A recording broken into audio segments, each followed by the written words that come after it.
Bonjour, bonjour. On ouvre l'antenne.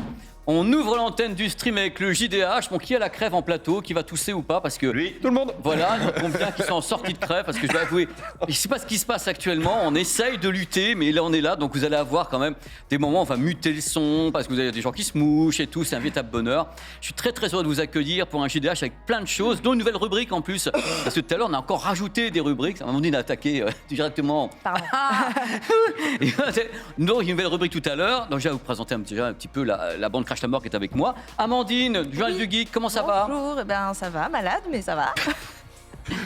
Ça va quand même. Crash la Oui, mort ça a va jamais mieux. été aussi réel, Ça, quoi. c'est Crash à la mort. C'est vraiment Alors là, Non, ça va mieux, contrairement aux taxes qui ont plein dedans.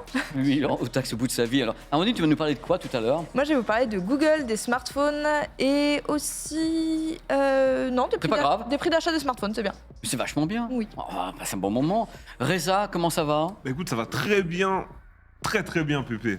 L'hésitation m'a fait très peur parce que après le très bien, j'ai cru que ça allait tousser toi aussi. Dire très bien. Non. Et toi, tu nous parlais de quoi? Tellement de choses. C'est sûr. Alors non, aujourd'hui, moi, je suis plus là pour le débat. Mais si, je sais, c'est ça. Voilà, le débat, on va faire un petit débat, on va discuter un peu de l'évolution de certaines marques de téléphones, pas forcément de smartphones, parce qu'avant les smartphones, il y a d'autres choses qui existaient. Vu l'âge moyen de ce plateau, nous savons tous qu'il y avait autre chose avant. Nous sommes tous dedans, Pépé, il n'y a pas... Je suis le doyen. Et Attends, donc, c'est- donc ouais, on va parler un peu de ça, et puis bon, on va intervenir aussi, il y a du chat GPT, il y a de l'IA, donc je suis Il y forcément a dans le plein de coin, trucs. ça va être cool.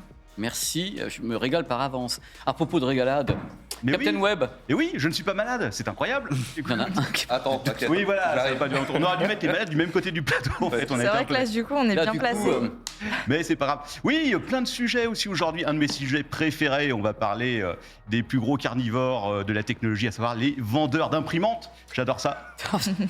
Je sens que ça va être léger. Je sens que ça va être un plateau léger. Oui, tout à fait. Et on va parler d'Amazon Ring, on va parler aussi d'IA, effectivement. Donc plein de sujets. Habituel presque maintenant. Oui, voilà. Parce qu'on a plein de projets en plus. Hein. Comment ne pas en parler? Formidable.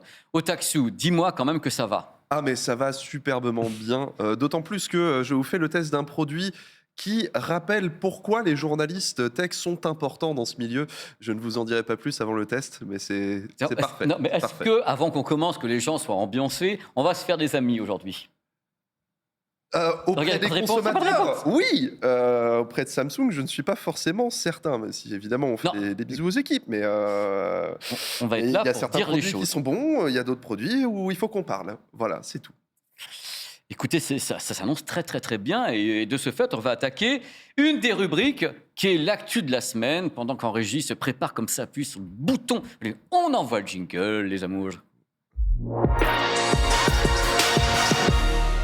Justement, Eh oui. mon petit capitaine, je sens que ça va donner. Allez, on commence par On moi. commence, allez. Génial. Et regardez ce que je vous ai apporté. Qu'est-ce que c'est? C'est une cartouche d'encre. Ah la vache. Alors attention, Ouais, taille. petite question pour vous. À votre avis, ça coûte combien ça? Allez, un petit 2000. 150. Honnêtement, je ne sais pas. Il du est tout. pas loin, c'est 220 balles une cartouche comme ça, 230 je crois, ça a encore augmenté. Pourquoi je vous parle de ça? Simplement parce que HP a encore fait un move magnifique. Ça fait plusieurs années déjà que ça arrive. Donc, ils ont tout simplement fait une mise à jour du firmware de certaines de leurs imprimantes. Et en faisant ça, ils ont tout simplement choisi de briquer toutes les imprimantes qui avaient des consommables qui n'étaient pas les leurs, bien sûr, puisque c'est un truc que les vendeurs d'imprimantes adorent, que les gens achètent leurs cartouches. Rappelons un peu le business model rapidement d'un vendeur d'imprimante. C'est de te vendre l'imprimante à prix coûtant même pas, si tu veux. Voilà. On a acheté une à Oui, 50 c'est- € la semaine dernière. Voilà, exactement. Eh bien, sache que quand tu achètes tes cartouches, tu paieras plus que tes 50 euros. Ah oui, je puisqu'en sais. fait, ils ne gagnent aucun pognon, évidemment, sur les imprimantes. Ils les gagnent sur les cartouches d'encre. Et comment ils font? Eh bien, si tu regardes à l'arrière de cette cartouche, comme sur les... Alors ça, c'est une cartouche professionnelle qu'on Ouais, c'est du utilise pro, ça, ouais. dans des traceurs, c'est 750 millilitres. Mais si tu regardes normalement à l'arrière, tu verras, il y a une petite puce électronique. Voilà. Voilà, tu la vois ici. Donc, il faut zoomer un peu dessus. Ah, Et t'inquiète pas, Yvan. cette puce, en fait, c'est tout simplement un DRM matériel, un peu comme sur Oh votre là musique. là. Cette puce, elle est, quand tu mets de la cartouche la première fois, elle s'initialise, elle indique ceci est effectivement une cartouche officielle et elle contient tant d'encre. Donc ça fait deux choses. La première, c'est qu'évidemment, si tu essayes d'utiliser une cartouche qui n'est pas officielle sur une de tes imprimantes, si le firmware a été fait pour ça, comme c'est le cas là, c'est ce qui vient d'arriver, eh bien ça va te bloquer ton imprimante, tu ne pourras même pas imprimer. Tu vois. Alors ça, c'est sympa, toujours. C'est un vicieux. Je C'est vais voir la cartouche, accompli. je vais trouver je trouve un moyen de l'enlever. Non, mais de toute façon, le hacker de cette émission va trouver une solution absolument incroyable. Deuxième chose, sur les petites imprimantes personnelles, petit bonus en plus, c'est l'effet qui se coule, c'est que des fois, ta cartouche, elle n'est pas vide, mais en fait, comme sur la puce, tu as un contenance et qu'au bout d'un moment, au bout de 300 pages, elle considère que la cartouche est presque vide, eh bien, même s'il te reste 20% de la cartouche dedans, ça va te la bloquer. C'est toujours sympa. Moi, je me dis, c'est réinitialisable, ça. Ouais, exactement. C'est une petite cartouche façon carte bleue. Ça se lit, ça se reflash. Et ça se revend, de... puisqu'il y a un gros business là-dessus. Effectivement, si tu vas sur AliExpress, par exemple, eh bien, tu peux acheter des cartouches vierges que tu peux installer sur d'autres imprimantes, sur d'autres cartouches, pour justement les recharger avec des cartouches génériques. Donc là, ce qu'ils ont fait, c'est que cette fonction Dynamic Security, qui leur a coûté un peu d'argent, est-ce qu'ils l'ont installée une première fois en 2016, depuis, ils ont quand même claqué des millions en poursuites judiciaires, puisque, par exemple, il n'y a pas si longtemps que ça, en septembre dernier, ils ont claqué 1,3 million d'euros pour rembourser des consommateurs européens. Alors, bonne nouvelle, si vous avez une imprimante HP chez vous, que vous avez acheté, je crois, entre 2016 et 2019, d'un certain modèle, vous pouvez vous faire rembourser 50 balles, c'est gratos, vous allez sur une page que je ne me rappelle plus laquelle, et voilà.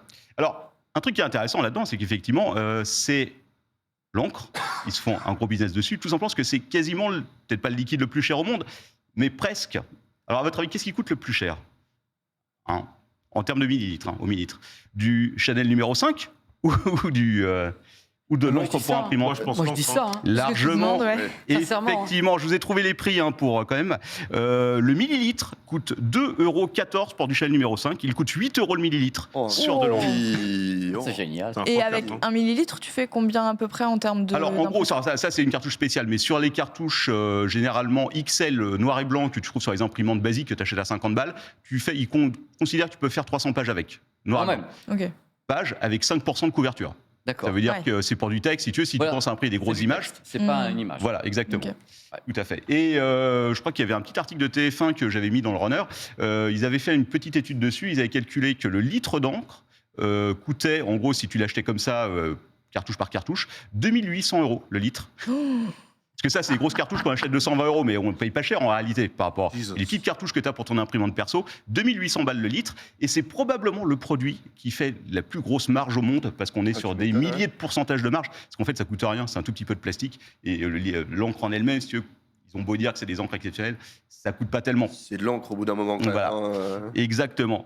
Donc voilà, une petite nouvelle. Donc les gens sont pas trop contents voilà, quand tu t'es fait te faire rançonner par ton équipement informatique. Surtout que souvent, quand tu changes ta cartouche et que tu en as besoin, et ça tombe en panne juste à ce moment-là. Exactement, il faut en avoir d'avance, aller prendre son stock sur Amazon. Ouais. Alors tout à l'heure, j'ai vu passer justement un petit message de quelqu'un qui disait qu'il y a un système pour les réinitialiser justement ces puces et qui existait. Et Oui. là, il y a quelqu'un qui met 2830 € Oui, le litre, c'était 12 là. fois plus cher que du champagne C'est Dom article Pérignon. TF1. Voilà. Et Incroyable. comme, évidemment, chez les constructeurs d'imprimantes, ils ont toujours des bonnes idées, à peu près au moment de la pandémie, ils ont sorti un super truc, c'est l'abonnement. L'abonnement, en fait, en gros, tu t'inscris à cet abonnement. C'est un peu comme Netflix. Et ce qui va se passer, c'est que quand ta cartouche est vide, ils vont te renvoyer une cartouche neuve, tu n'as pas besoin de payer. Sauf qu'en réalité, c'est un abonnement qui, premièrement, te coûte assez cher, ça coûte 10 balles par mois à peu près. Deuxième chose, tu es limité en nombre de pages sur ton abonnement. Et ensuite, si par exemple, sur le site, ta carte bleue est plus bonne, eh ben, ton imprimante se bloque. Elle dit ah ben non, mais t'as pas payé. Donc en fait, C'est super vicieux sans rigoler. C'est un truc de dingue. Il faut avoir un peu de respect quand même pour les constructeurs d'imprimantes qui ont toujours eu des idées fantastiques pour pomper du pognon à leurs clients. Voilà, c'est une nouvelle étape dans ce domaine-là qui personnellement me passionne puisque je travaille avec ça toute la journée. C'est fou parce que c'est ce que tu dis. Tu disais au début, quand tu achètes l'imprimante c'est le moins cher de l'affaire. Oui. C'est-à-dire que tu les payes. Je te dis, moi j'ai pris une Epson, je crois, à 57 €, qui est une petite bestiole sympa. Je n'ai pas encore osé regarder encore le prix, ça va me coûter dans très peu de temps, mais ça va monter très vite. Un jeu de cartouches, ça te coûte 50 balles si tu achètes des cartouches officielles. Ouais. Après, le problème, c'est que si tu veux acheter des cartouches génériques qui coûtent 5 fois moins cher, tu risques de te faire bloquer si ton imprimante a un firmware qui ne veut pas. Voilà. Bon, bah écoute, je crois que les gens, parce qu'on utilise encore vachement, voilà, moi j'essaie de limiter la casse aussi avec ça, mais on est obligé d'imprimer certaines choses. Malheureusement. Mais donc on n'achète pas du HP, on est d'accord hein.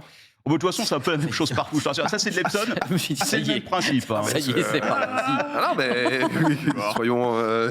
Il faut être réaliste, mais On tu as est dans bien le fait. conseil Otaku. consommateur, voilà, on Ouais. n'achète pas du HP quoi. Voilà. Rassurez-vous, a priori, il n'y a pas d'OP prévu pour des imprimantes bientôt, donc je pense qu'on peut y aller. Bon, Amandine, on va se tourner un petit peu vers toi, parce Oui. que justement, on va parler de quelque chose. On va encore parler de bonnes nouvelles concernant les prix qui sont en train de grimper de C'est tous les ça, côtés. on va encore parler de trucs qui coûtent cher, mais Parce cette fois, on que va là, parler de smartphone. Les smartphones, ça continue à être la grimpette de l'espace, quoi. Et oui, parce qu'il n'y a pas que les pattes, les smartphones aussi coûtent de plus en plus cher. Est-ce que vous savez combien coûte un smartphone en moyenne? Que les gens achètent. Ou Ouais. neuf. 9 en 2023. Alors, petit indice, en 2017, c'était 370 € pour un smartphone C'est ce que neuf j'avais en en tête, moyenne. moi. 510. On En monte deux- à 500. Ouais. En Ouais. 2023, Je dirais 500 aussi. Non, je j'ai pas triché. T'as regardé toi non, Je te jure, je crois que j'ai pas regardé. je te crois. 510, moi je dis. 500. Tiens. Non, c'est 487 €, donc 31% d'augmentation. Ça fait beaucoup d'inflation. Hein. Oui, donc les smartphones ont beaucoup augmenté et la course au modèle premium, en fait, n'y est pas complètement étrangère, mais c'est pas la seule raison. Aujourd'hui, on se retrouve en fait très facilement avec des smartphones les plus chers qui valent. Alors, il me semble que l'iPhone le plus cher vaut 2000 €. Ah ben avec Ah un oui, Tera. largement Comme les Avec toutes les S23 options, ouais. Ultra, Avec c'est toutes les 1890 je crois. Avec toutes les options, Comme ça, on est à ouais. 2000 €. Avec, il me semble que la version de base dépasse à peine les 1000 €. C'est un peu la même chose pour les Samsung Galaxy S23, les derniers qui sont sortis. On est aux alentours d'un peu moins de 1000 € pour la version de base et largement au-dessus pour 1800 1840, ouais, je crois, pour le 40, Ultra avec 1 Tera. 1 Tera, pareil. Et en fait, ce qui se passe, c'est que depuis 2020, on assiste à une pénurie de composants aussi. Donc ça, c'est quand même une des principales raisons, avec la hausse des prix généralisée. Et du coup, qu'est-ce que ça implique? Le reconditionné a le vent en poupe. Mais le problème, c'est que le reconditionné, en fait, augmente aussi, et même encore plus que le neuf. Puisque pour le coup, le reconditionné a augmenté de 46,5% sur un an. Donc pareil, petit jeu, le prix moyen du reconditionné était à 260 en 2017. Cette année, il est à Ouais, un- 400 et quelques, le 345, 350, ouais. 380. 380. Ah, Presque, qui était D'accord, presque. augmentation, quand même. En fait, le prix, il a tellement augmenté que même si les ventes au global ont baissé, enfin le nombre de ventes en volume a baissé, le chiffre d'affaires, il est en augmentation de 4% par rapport à l'année dernière. Donc c'est quand même énorme. Et le chiffre d'affaires global, il est de 8,24 milliards d'euros en 2023 sur les téléphones. C'est du jamais vu depuis 2018. Donc l'inflation a bon dos puisque le marché se porte très très bien aussi. Et le reconditionné, du coup, de plus en plus de gens se tournent vers ce genre de solution. Il a doublé entre 2021 et 2022. Aujourd'hui, il est à 13,5%, donc il était à 6% l'année dernière. Enfin, du coup, il y a 2 ans. Et il devrait continuer à augmenter. Donc, on attend à peu près entre 15 et 20% en fait, pour la fin de l'année. Donc, on voit qu'il y a un vrai attrait en fait, du public pour le reconditionner. Et ça se comprend, voilà, hein, la moula. Et oui, en fait, c'est pas tant étonnant, surtout que les derniers baromètres en fait, sont très favorables aux reconditionnés. Donc c'est un baromètre qui a été publié à la fin de l'année dernière. C'est entre IFOP et Smart, donc qui est un revendeur c'est un reconditionneur de smartphones, qui a indiqué que plus de la moitié des Français, donc 62% quand même, avaient soit déjà acheté du reconditionné, soit envisagé Envisage de fortement de le faire. Ouais, exactement. Normal. Logique. C'est ça. Et surtout qu'au-delà du prix, il y a quand même aussi un énorme argument qui est l'impact écologique, puisque c'est quand même toujours bon de le noter que le smartphone pollue beaucoup et un smartphone neuf pollue beaucoup, beaucoup. Donc le reconditionné, ça peut être une vraie solution au-delà de l'aspect financier, je pense. Moi, je voudrais pas être un oiseau de mauvais augure, mais moi, j'ai prévu, en allant à Barcelone, Ouais. je me suis rendu compte qu'il y avait quand même toujours de l'opulence dans l'offre, et je me suis dit, attention, ils proposent, mais en face, ça ne veut pas dire que les gens vont acheter. C'est-à-dire que je suis persuadé autour de moi, je le vois, c'est que cette année 2023, on en parle à la fin de l'année 2023 tous ensemble sur ce plateau. Je pense que les marques de smartphones vont commencer à compter leurs abattis. Hein. Je pense que ça va être un marché qui va être compliqué sur le neuf et que ce que tu viens de dire est super important parce que les gens vont se tourner vers du reconditionné.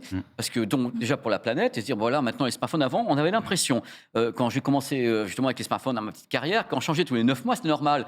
Dès qu'une marque proposait un truc, allez, on va prendre le suivant. Non. Les gens sont vraiment en train de changer, je pense, de mentalité là-dessus. Les marques continuent à proposer, mais le goulot d'étranglement, il est où? Il est dans Peton. On a atteint le goulot d'étranglement. Et j'aimerais. Surtout que les avancées technologiques, elles sont quand même, je pense, bien moins importantes entre deux générations qu'elles ne pouvaient l'être à une certaine époque. Donc aujourd'hui, il n'y a pas vraiment de différence, par exemple, entre un iPhone 13 et un iPhone 14. Enfin, je pense que vraiment, on peut switcher quelques générations sur ce genre de choses. Je pense qu'au niveau du premium, il y aura peut-être toujours un attrait du grand public, même si certains vont se tourner vers le premium de quelques générations en arrière pour justement payer beaucoup moins cher. Moi, je pense surtout que sur le milieu de gamme, ça va baisser en termes de volume pour le neuf. T'as un Puis- papier là-dessus? Pardon, excuse-moi. Vas-y. Non, puis quand tu dépenses beaucoup pour un téléphone, qu'on dépense de plus en plus, Oui. t'as peut-être tendance à le garder plus longtemps aussi. pense que quand tu claques 1200 Oui. euros pour un téléphone, tu te dis je vais au moins le garder 3 ans. Quoi, Bah, c'est minimum. ça, C'est oui, ça. quand même. clairement, ouais. C'est- Par exemple. Après, tu peux claquer beaucoup d'argent pour un téléphone en occasion et en reconditionné, mais tu peux le garder longtemps. Donc moi, Oui. j'ai trouvé super intéressant ce que tu disais, parce que je crois que moi, ça va bientôt faire 10 ans que je consomme du reconditionné ou de l'occasion. Mm. Mes 3 derniers téléphones, celui-là, je l'ai eu en occasion. Ouais. Littéralement presque à moins 50%.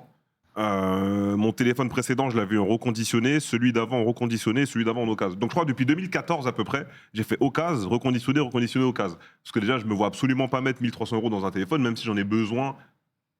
1300 euros, c'est le SMIC. Tu vois ce que je veux dire? Ouais. Ah, mais complètement. À partir de là, à partir du moment où tu rentabilises pas 100% l'outil, c'est-à-dire tu vas faire des vidéos avec à travers le monde, tu dois faire tes montages et tout ça, je me vois pas mettre 1300 euros pour ça, et je trouve que c'est vraiment cool que les gens maintenant commencent à le faire, et c'est cool aussi que les gens arrêtent de changer de téléphone d'année en année. Regarde le sondage qui est là, justement. 487 euros pour un smartphone en moyenne, trop cher. Trop cher. Bah, c'est cher, ouais. Ah, c'est sûr que cher. c'est hyper cher, puisqu'en plus on parle pas d'un smartphone qui va être forcément extrêmement haut de gamme à 487 €. On est sur du milieu de gamme tout à fait correct, mais c'est Avec pas 2 non gènes de plus- retard au moins, je pense, en moyenne. Ouais, c'est Parce possible. à l'époque, quand j'avais par exemple acheté mon iPhone 7 Plus à 400 € en reconditionné, ils étaient à l'iPhone 10. Ouais. Tu vois. Donc entre-temps, il y avait le 8 et le 10. Ouais. Et je le gardais 3 ans et demi, mon téléphone. Après, ce qui joue aussi en faveur de l'occasion, c'est que les reconditionneurs aujourd'hui sont de plus en plus nombreux et de plus en plus fiables aussi. Il y a des garanties. Ouais. On n'est plus sur je t'achète un smartphone d'occasion sur le bon coin et je ne sais pas s'il va trop durer. Donc ça, c'est un vrai argument aussi en faveur du reconditionné, je pense. Est-ce qu'on peut parler 3 secondes également de la pénurie? C'est-à-dire que les smartphones sortent. Il y a aussi un problème de pénurie sur les quantités de smartphones qui sont mis en vente. Ça, on avait évoqué un petit peu à Barcelone avec des fabricants qui restent très discrets, avec les fabricants de puces notamment, avec les Mediatek, les Qualcomm, qui disent oh, tout va bien. Et il y a aussi des petits problèmes de production qui font que peut-être quelque part aussi, il y a des modèles que les gens veulent qui ne sont pas dispo. Et ça encourage peut-être également les gens à se dire bon, on va arrêter de faire la course à ce qui est neuf obligatoirement et se dire que bon, il y a aussi une génération, une ou deux générations en arrière qui peut être super intéressante. Comme tu disais si bien, c'est très important, c'est que les smartphones qu'on a tous en train de tester ici et qu'on voit arriver, que tu vois au Journal du Geek, vous voyez dans d'autres médias, on est tous en train de reconnaître que c'est pas qu'il y a un plafond de verre. Je peux pas dire que dans l'industrie on atteint un plafond Non, de il verre y a parce toujours que des améliorations. on peut pas se dire nous l'être humain a besoin de se dépasser en permanence. Mais on atteint quand même des trucs où le fossé, comme tu as dit si bien, entre la génération précédente et la nouvelle qu'on te balance comme ça, qu'on t'agite comme le gris-gris de l'amour, il y a quand même un problème C'est ça. là-dessus. C'est comme on en parlait il y a 2 semaines, la différence entre charger son téléphone en 9 minutes ou en 5 minutes. Est-ce que vraiment il y a un gap technologique sur ce genre de chargeur? Enfin, oui, évidemment, c'est toujours bien, mais est-ce que ça Dans vaut les le faits, coup au quotidien, est-ce que ça change quelque chose? C'est ça. Pas vraiment, quoi. C'est Moi, ça. j'ai quand même l'espèce d'intime conviction, il faudrait que je creuse le sujet en vérité, que ça vient plus ou moins des constructeurs, en fait, cette situation. Parce que quand on est arrivé quand je suis arrivé sur ma chaîne journalistique, j'étais plus smartphone, et on avait 3 catégories qui étaient entrée, milieu et haut de gamme. On a créé ensuite la section premium, les prix ont viré vers le haut, toujours plus, jusqu'à ce qu'on arrive quand même à des prix faraminaux que la plupart des consommateurs ne peuvent pas vraiment Et ne veulent atteindre pas. et ne veulent pas en Ils ne prime. veulent pas. Parce qu'on arrive aussi à une espèce de stabilisation de ce qu'est le smartphone, des attentes autour des smartphones, qui fait qu'effectivement, le plus 10, plus 15% de puissance chaque année sur un nouveau modèle, maintenant qu'on a pris la sauce sur plusieurs vagues, on est un peu genre, je m'en fiche des 10 plus 15% pour faire mon Parce petit qu'on a job, quoi. l'utilité, c'est ça surtout. Ouais. Parce qu'on en parlait tout à l'heure. C'est Moi, ça. par exemple, je fais pas de jeu, si tu veux. Donc, en fait, mon smartphone, j'ai pas besoin d'un truc super puissant. Mhm. Et c'est vrai que j'ai un cap, je pense, psychologique qui est de 400 balles. Je mets pas plus de 400 balles dans un téléphone. Vraiment, ça me- Par rapport au sondage, on est avec ce que les gens qui nous regardent disent. Ouais. Parce que déjà, 487 €, c'est trop. Donc, on est sur des modèles chez Samsung, les Galaxy A et des modèles comme ça qui sont un peu intermédiaires. Et voilà, c'est vrai que actuellement, le seul combat qui est entre guillemets peut-être réel, c'est les photophones. Ils poussent de tous les côtés de ce côté-là. Mais les gens achètent un smartphone, on en a déjà parlé plein de fois, on sait très bien qu'il va tourner. On sait très bien que ça va aller vite, sauf si tu veux faire des trucs particuliers, avec du 120 Hz adaptatif dessus. Tu veux jouer, là, tu vas sur des modèles qui sont plus performants. Mais à la base, c'est ça, quoi. Donc, est-ce que tu as fait un papier là-dessus, justement, sur le Journal du Geek? Oui, exactement, ça a retrouvé sur le Journal du Geek. D'accord. C'est magnifique. Justement, on va rester avec les smartphones maintenant, monsieur Otaxi. Vous avez plein de trucs à nous raconter. Un produit qui a fait rêver, qui fait toujours rêver, qui est formidable, que tout le monde veut. Ceux qui l'ont, ils sont oh là là, qu'est-ce que c'est bien, que c'est pas trop cher. C'est le meilleur rapport qualité-prix de la Terre. 12 années de diction. Hein. Tu as beaucoup trop hypé le sujet, alors qu'il ne s'agit que des fuites, des designs des Pixel 8 Pro et 8 classiques. Alors c'est le fuiteur bien connu OnLeaks qui nous a révélé en partenariat avec MySmartPrice, si je ne m'abuse, des rendus basés sur les CAD, enfin les modèles 3D de production qu'il peut récupérer assez régulièrement, généralement. Clairement une source sûre. On a pu du coup voir ce que serait le Pixel 8 Pro et le Pixel 8 classique. Alors pour ce qui est du Pro, il y a quelques notes, quelques petites choses qu'on peut voir. Déjà, c'est que l'écran à l'avant serait plat cette fois-ci et pas arrondi comme c'était le cas sur la version 7 Pro et 6 Pro auparavant. Donc on a un peu l'impression que les arrondis des petits écrans de smartphone, des bordures, les gens s'en sont un petit peu lassés. Plus ça va et plus on voit des smartphones haut de gamme retourner vers l'écran plat. On a également un design plus arrondi sur les côtés pour un écran d'une diagonale de 6,52 pouces. Surtout, ce qu'on voit, c'est à l'arrière, les 3 capteurs intégrés sont sous la même plaque de verre cette fois-ci, alors que sur le Pixel 7 Pro, il y avait le téléobjectif qui était séparé de l'espèce de petite bulle que vous avez là, et apparemment un petit capteur supplémentaire qui se poserait en dessous du flash LED. On ne sait pas exactement ce que c'est. Certains disent macro, d'autres disent capteur infra ou que sais-je. Bref, c'est pas non plus énorme. Et on a le Pixel 8 classique, où là, évidemment, évolution incroyable. C'est exactement la même chose, sauf que c'est un petit peu plus arrondi sur les côtés pour une diagonale de 5,8 pouces. Alors, on va pas se mentir, ça va faire 3 générations qu'on connaît un peu le design des pixels maintenant, et ça n'a pas l'air de vouloir changer, ce qui en soi est je trouve assez intéressant, parce qu'effectivement, on parlait un peu de l'évolution des smartphones. Donc là, c'est le Pixel 8. Trouvez les différences, je vous... Au moins, on les reconnaît, monsieur Otaxio. Mais voilà, justement, c'est ce que j'allais dire. C'est que la plupart, pendant bien une dizaine d'années, tu avais généralement une génération à 2 produits, où tu avais face à l'iPhone, tout bêtement, le 6 et 6S, on va dire, même si je crois que le S, ils avaient abandonné au 6, mais bref, où tu avais la génération qui changeait le design, la génération qui optimisait les performances, et après on rechangeait le design, etc. Là, ça va faire 3 ans qu'on reste sur le même design tranquillement chez Google, et je pense qu'on n'est pas pour s'en plaindre, pour être honnête. C'est un design qui est un petit peu marquant, au moins ils ont essayé de changer un petit peu les choses, mais ce qu'on attend surtout, évidemment, c'est le Tensor G3, qui sera le prochain chaque socle fois que tu de te mets Google. à parler de processeur, non, parce que tu ne peux pas le voir, tu as le micro devant toi. Je vais vous le faire, j'enlève mon micro. Et regardez un petit peu, à chaque fois qu'il va commencer à parler, tellement il aime ça, les processeurs, il dit, et maintenant, on va avoir les... Comme ça, tu vois, il y a un côté presque... Bon, je peux le faire, moi je suis Gollum, tu vois, parce que déjà, il y a le truc, mais il y a un côté quand même c'est incroyable. Moi, tu me fais presque peur, mais peur de bonheur, j'entends. J'aime les processeurs, que voulez-vous que je vous dise? Non, en vrai, on ne sait pas grand-chose du Tensor G3, si ce n'est que la rumeur veut qu'il soit gravé en 3 nanomètres. On ne sait pas exactement quel nanomètre, c'est un peu le souci dans ce milieu aussi, les nanomètres ne veulent plus rien dire. Mais toujours est-il que, on a un peu tendance à l'oublier, mais oui, Google fait toujours ses propres SoC. On est toujours un petit peu curieux de voir ce qui va se passer, d'autant qu'en fait, on est dans une période où l'intelligence artificielle est extrêmement importante sur le marché et que la particularité des Tensor est justement d'être optimisé pour l'intelligence artificielle. Donc, est-ce que ce ne serait pas le moment de découvrir un peu aussi l'intégration, on va dire, native du chat GPT-like, dont j'ai oublié le nom de Google. Bing. Bing, Chat. non. Ah non, tu parles De Google, oui, Bing, s'il vous plaît, mon oui, bon monsieur. Je confonds tout. Oui, je ne sais plus comment il s'appelle, L machin, qu'importe. C'est pas grave. Le druide de Google. À voir. Pour ça, du coup, on attend potentiellement un petit teasing lors de la Google I.O. Ça se déroulera le 10 mai. A priori, il y aurait moyen que je le suive pour jeuxvideo.com. Et sinon, l'annonce, généralement, se fait en octobre. Donc, on attend de voir. En tout cas, pour ce qui est du design Bard, merci beaucoup, Google Bard. Pour ce qui est du design, il se passe rien. Mais le truc, c'est que il y a un truc qui m'ennuie un petit peu avec les smartphones, avec la plupart des fabricants, c'est qu'on lance des produits. Voilà, on dit Google Pixel, machin, un truc. On a de plus en plus de mal à avoir des chiffres de vente. Parce que c'est vrai. Google en plus. Mais voilà. Alors, ouais. c'est pour ça que je te soulève un petit peu, je sors le lapin comme ça du chapeau, en disant voilà, le problème c'est qu'on parle tous, et on ne sait pas trop, ils sont contents d'eux, parce qu'en effet, quand on voit ce qu'ils ont pu faire avec l'IA sur Google, ils ont été les premiers à mettre quelque chose qui était. Parce que Chrono à l'époque, nous en a parlé avec amour. Ah oui, sur ce plateau, parce que Chrono, les pixels, ouais, clairement. Non, mais il dormait avec, je veux dire, à un moment donné, il s'amusait à lui faire des facéties, c'est-à-dire qu'il inversait des mots dans sa phrase quand il dictait. Il dit regarde, même quand je parle n'importe comment, il va tout remettre dans l'ordre, et tout, il était là, et maintenant ça a été installé sur d'autres produits. Mais c'est vrai qu'ils ont défriché un terrain de folie sur leur smartphone, quelque part. Non seulement déchiffrer un terrain, effectivement, mais aussi, en fait, il faut voir que les Google Pixel, on le sait, ça fait quelques années que c'est le cas, ne se vendent pas de fou. C'est pas non plus le produit qui a le plus haut taux de pénétration dans le marché. Là-dessus, Personne n'en a clairement. en plateau, les Google Pixel. Vous Non. vous Non, avez pas. mais s'ils avaient sorti le pliant à temps, j'aurais eu le Google. Mais le fait est qu'en fait, il faut voir les pixels aussi sur deux aspects. Il y a aussi ce côté image de marque de Google, d'avoir un produit dans la gamme Google, made by Google, qui est important, ça reste quand même leur produit phare.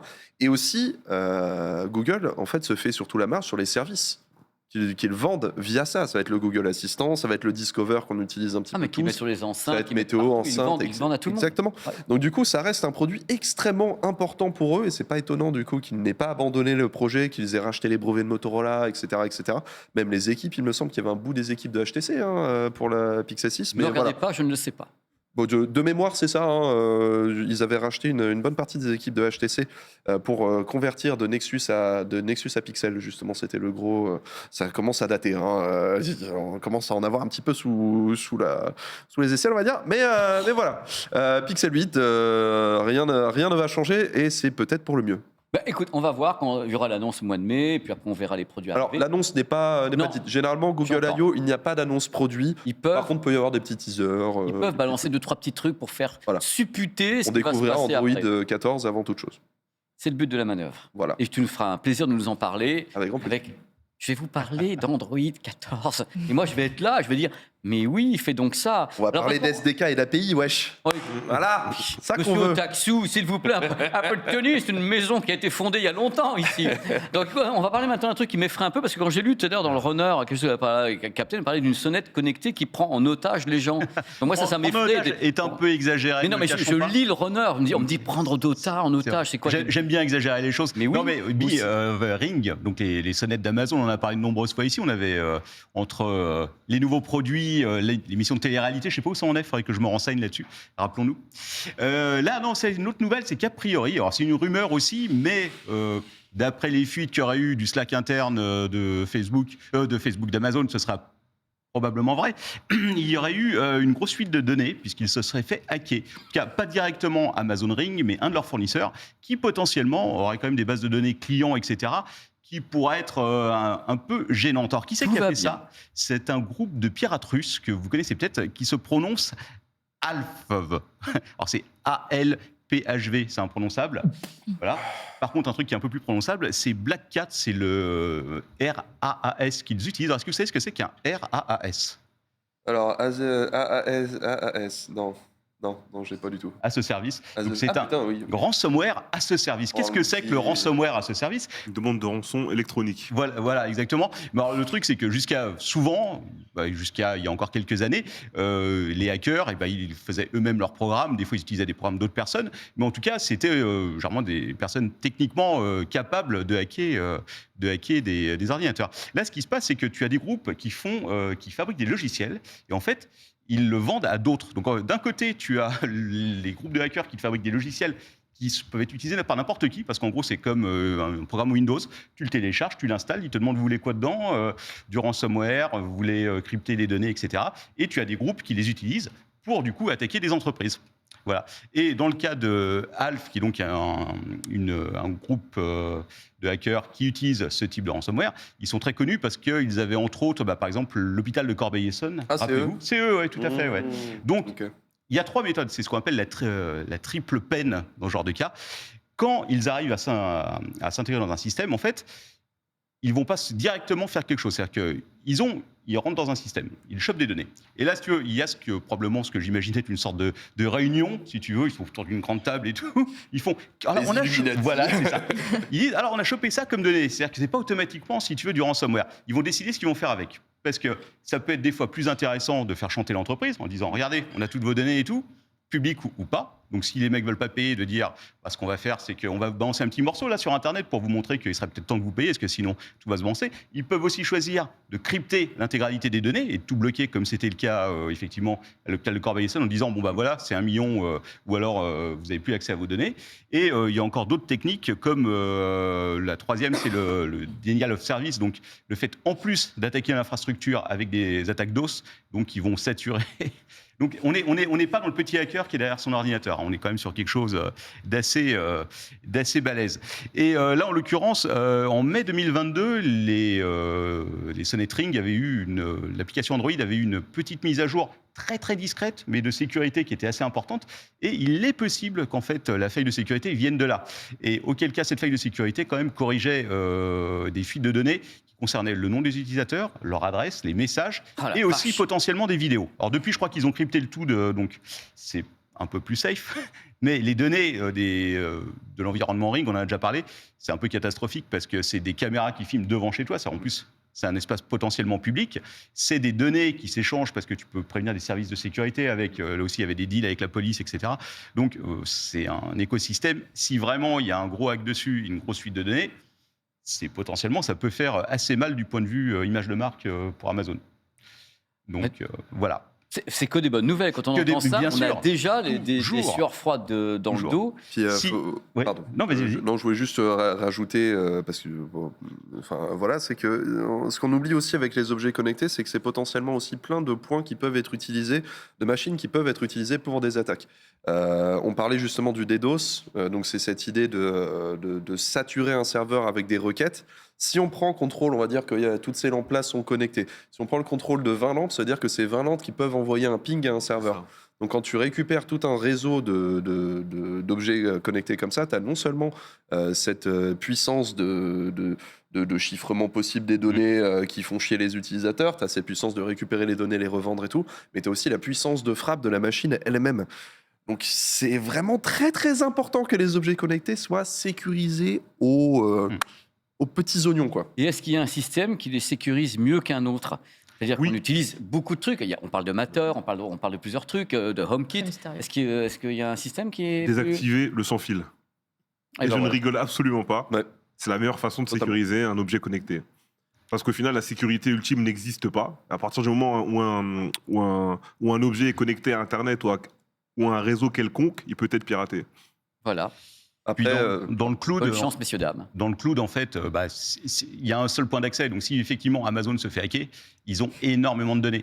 Une solution aussi, c'est d'avoir son propre NAS avec ses propres services qui tournent en local, ce qui est la meilleure solution, mais qui techniquement est quand même compliqué, quoi. alors compliqué, non. Aujourd'hui, on a des trucs. Attends, ça dépend. Avant que tu continues, compliqué, sauf pour Otaksu. Non, non, attends, non, mais si, je non, le fais. non, Parce que là, non, tu allais non. sortir C'est un un peu truc, il y a une personne sur deux qui va comprendre, et moi, je vais être là en train de pas Bah bouger. non, je vais Vas-y, utiliser envoie bah, mon maintenant, Otaksu. du coup, tu m'as mis. Vas-y, ok, mais non, donc, vas-y. oui. Allez.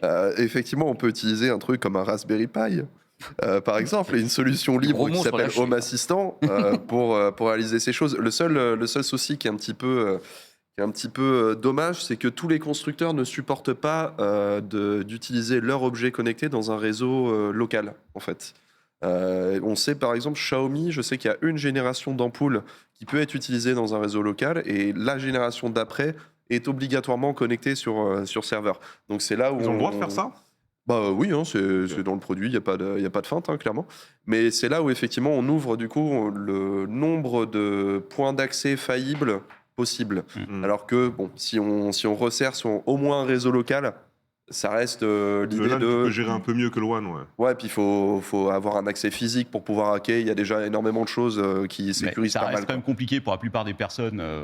L'intérêt justement des systèmes comme Ring, c'est que t'as rien à faire, t'arrives, tu branches et ça marche très simplement. Et voilà. Mais de l'autre côté, effectivement, t'as le contre-coup qui est que si tu te fais pirater. Et si Ce qui est vous bien, vous parce que penchez si- sur pardon. Raspberry Pi, c'est pas si compliqué que ça. Je suis désolé. Si vous regardez le JDH sur fin de compte tous les jeudis, vous commencez, vous avez le moral. Vous dites, oh là là, nous, on va avoir plein de bonnes news et tout. Et puis après, on parle de hack, on parle d'intelligence artificielle, on parle de trucs qui vont pas, on parle de la Nintendo Switch qui peut-être... si vous possédez une Nintendo Switch, Amandine, il y a quelque chose qui est Exactement. extraordinaire aussi, qui va vous filer vraiment la banane pendant au moins quelques mois. Ouais, non, du coup, on reste dans les mauvaises nouvelles, mais c'est pas grave. Hein. Les mecs. Pas de chance. C'est une mi-mauvaise nouvelle en fait.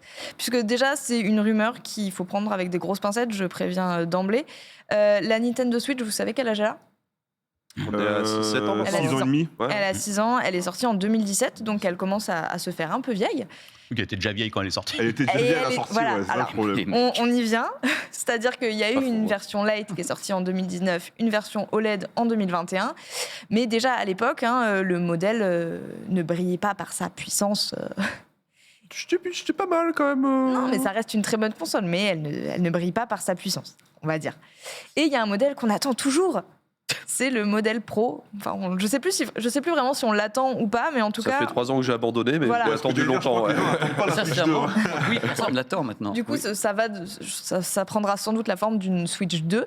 Et justement, cette Switch 2, il y a une nouvelle rumeur qui vient de sortir et qui dit qu'elle pourrait être officialisée à la fin de l'année. Donc la rumeur, elle vient de Jeff's Group, qui est un journaliste de VentureBeat. Et il a expliqué que selon ses sources, mais à prendre avec des grosses pincettes parce que lui-même, en fait, n'a pas l'air très très sûr de son coup. Du coup, la nouvelle console de Nintendo serait officialisée fin d'année 2023.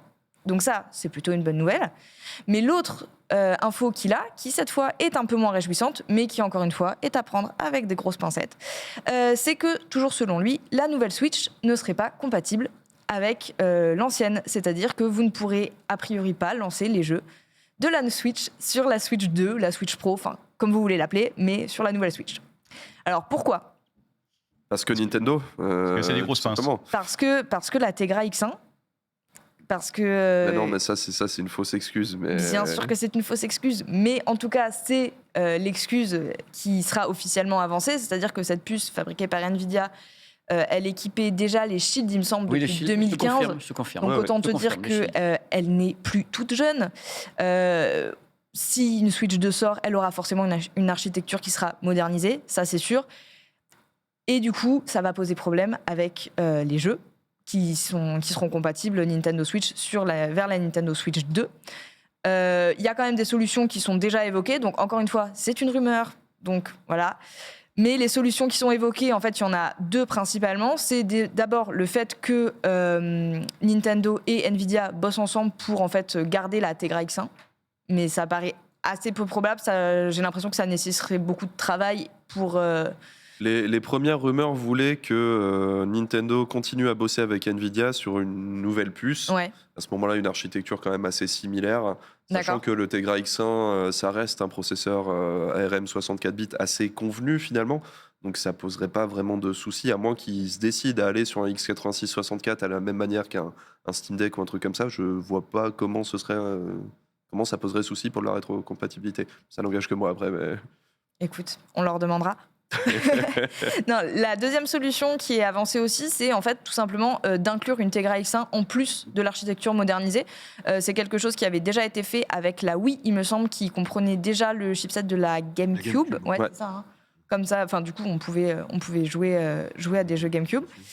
Et la troisième solution, qui va sans doute être beaucoup moins plaisante, c'est d'émuler les jeux Switch sur la prochaine console.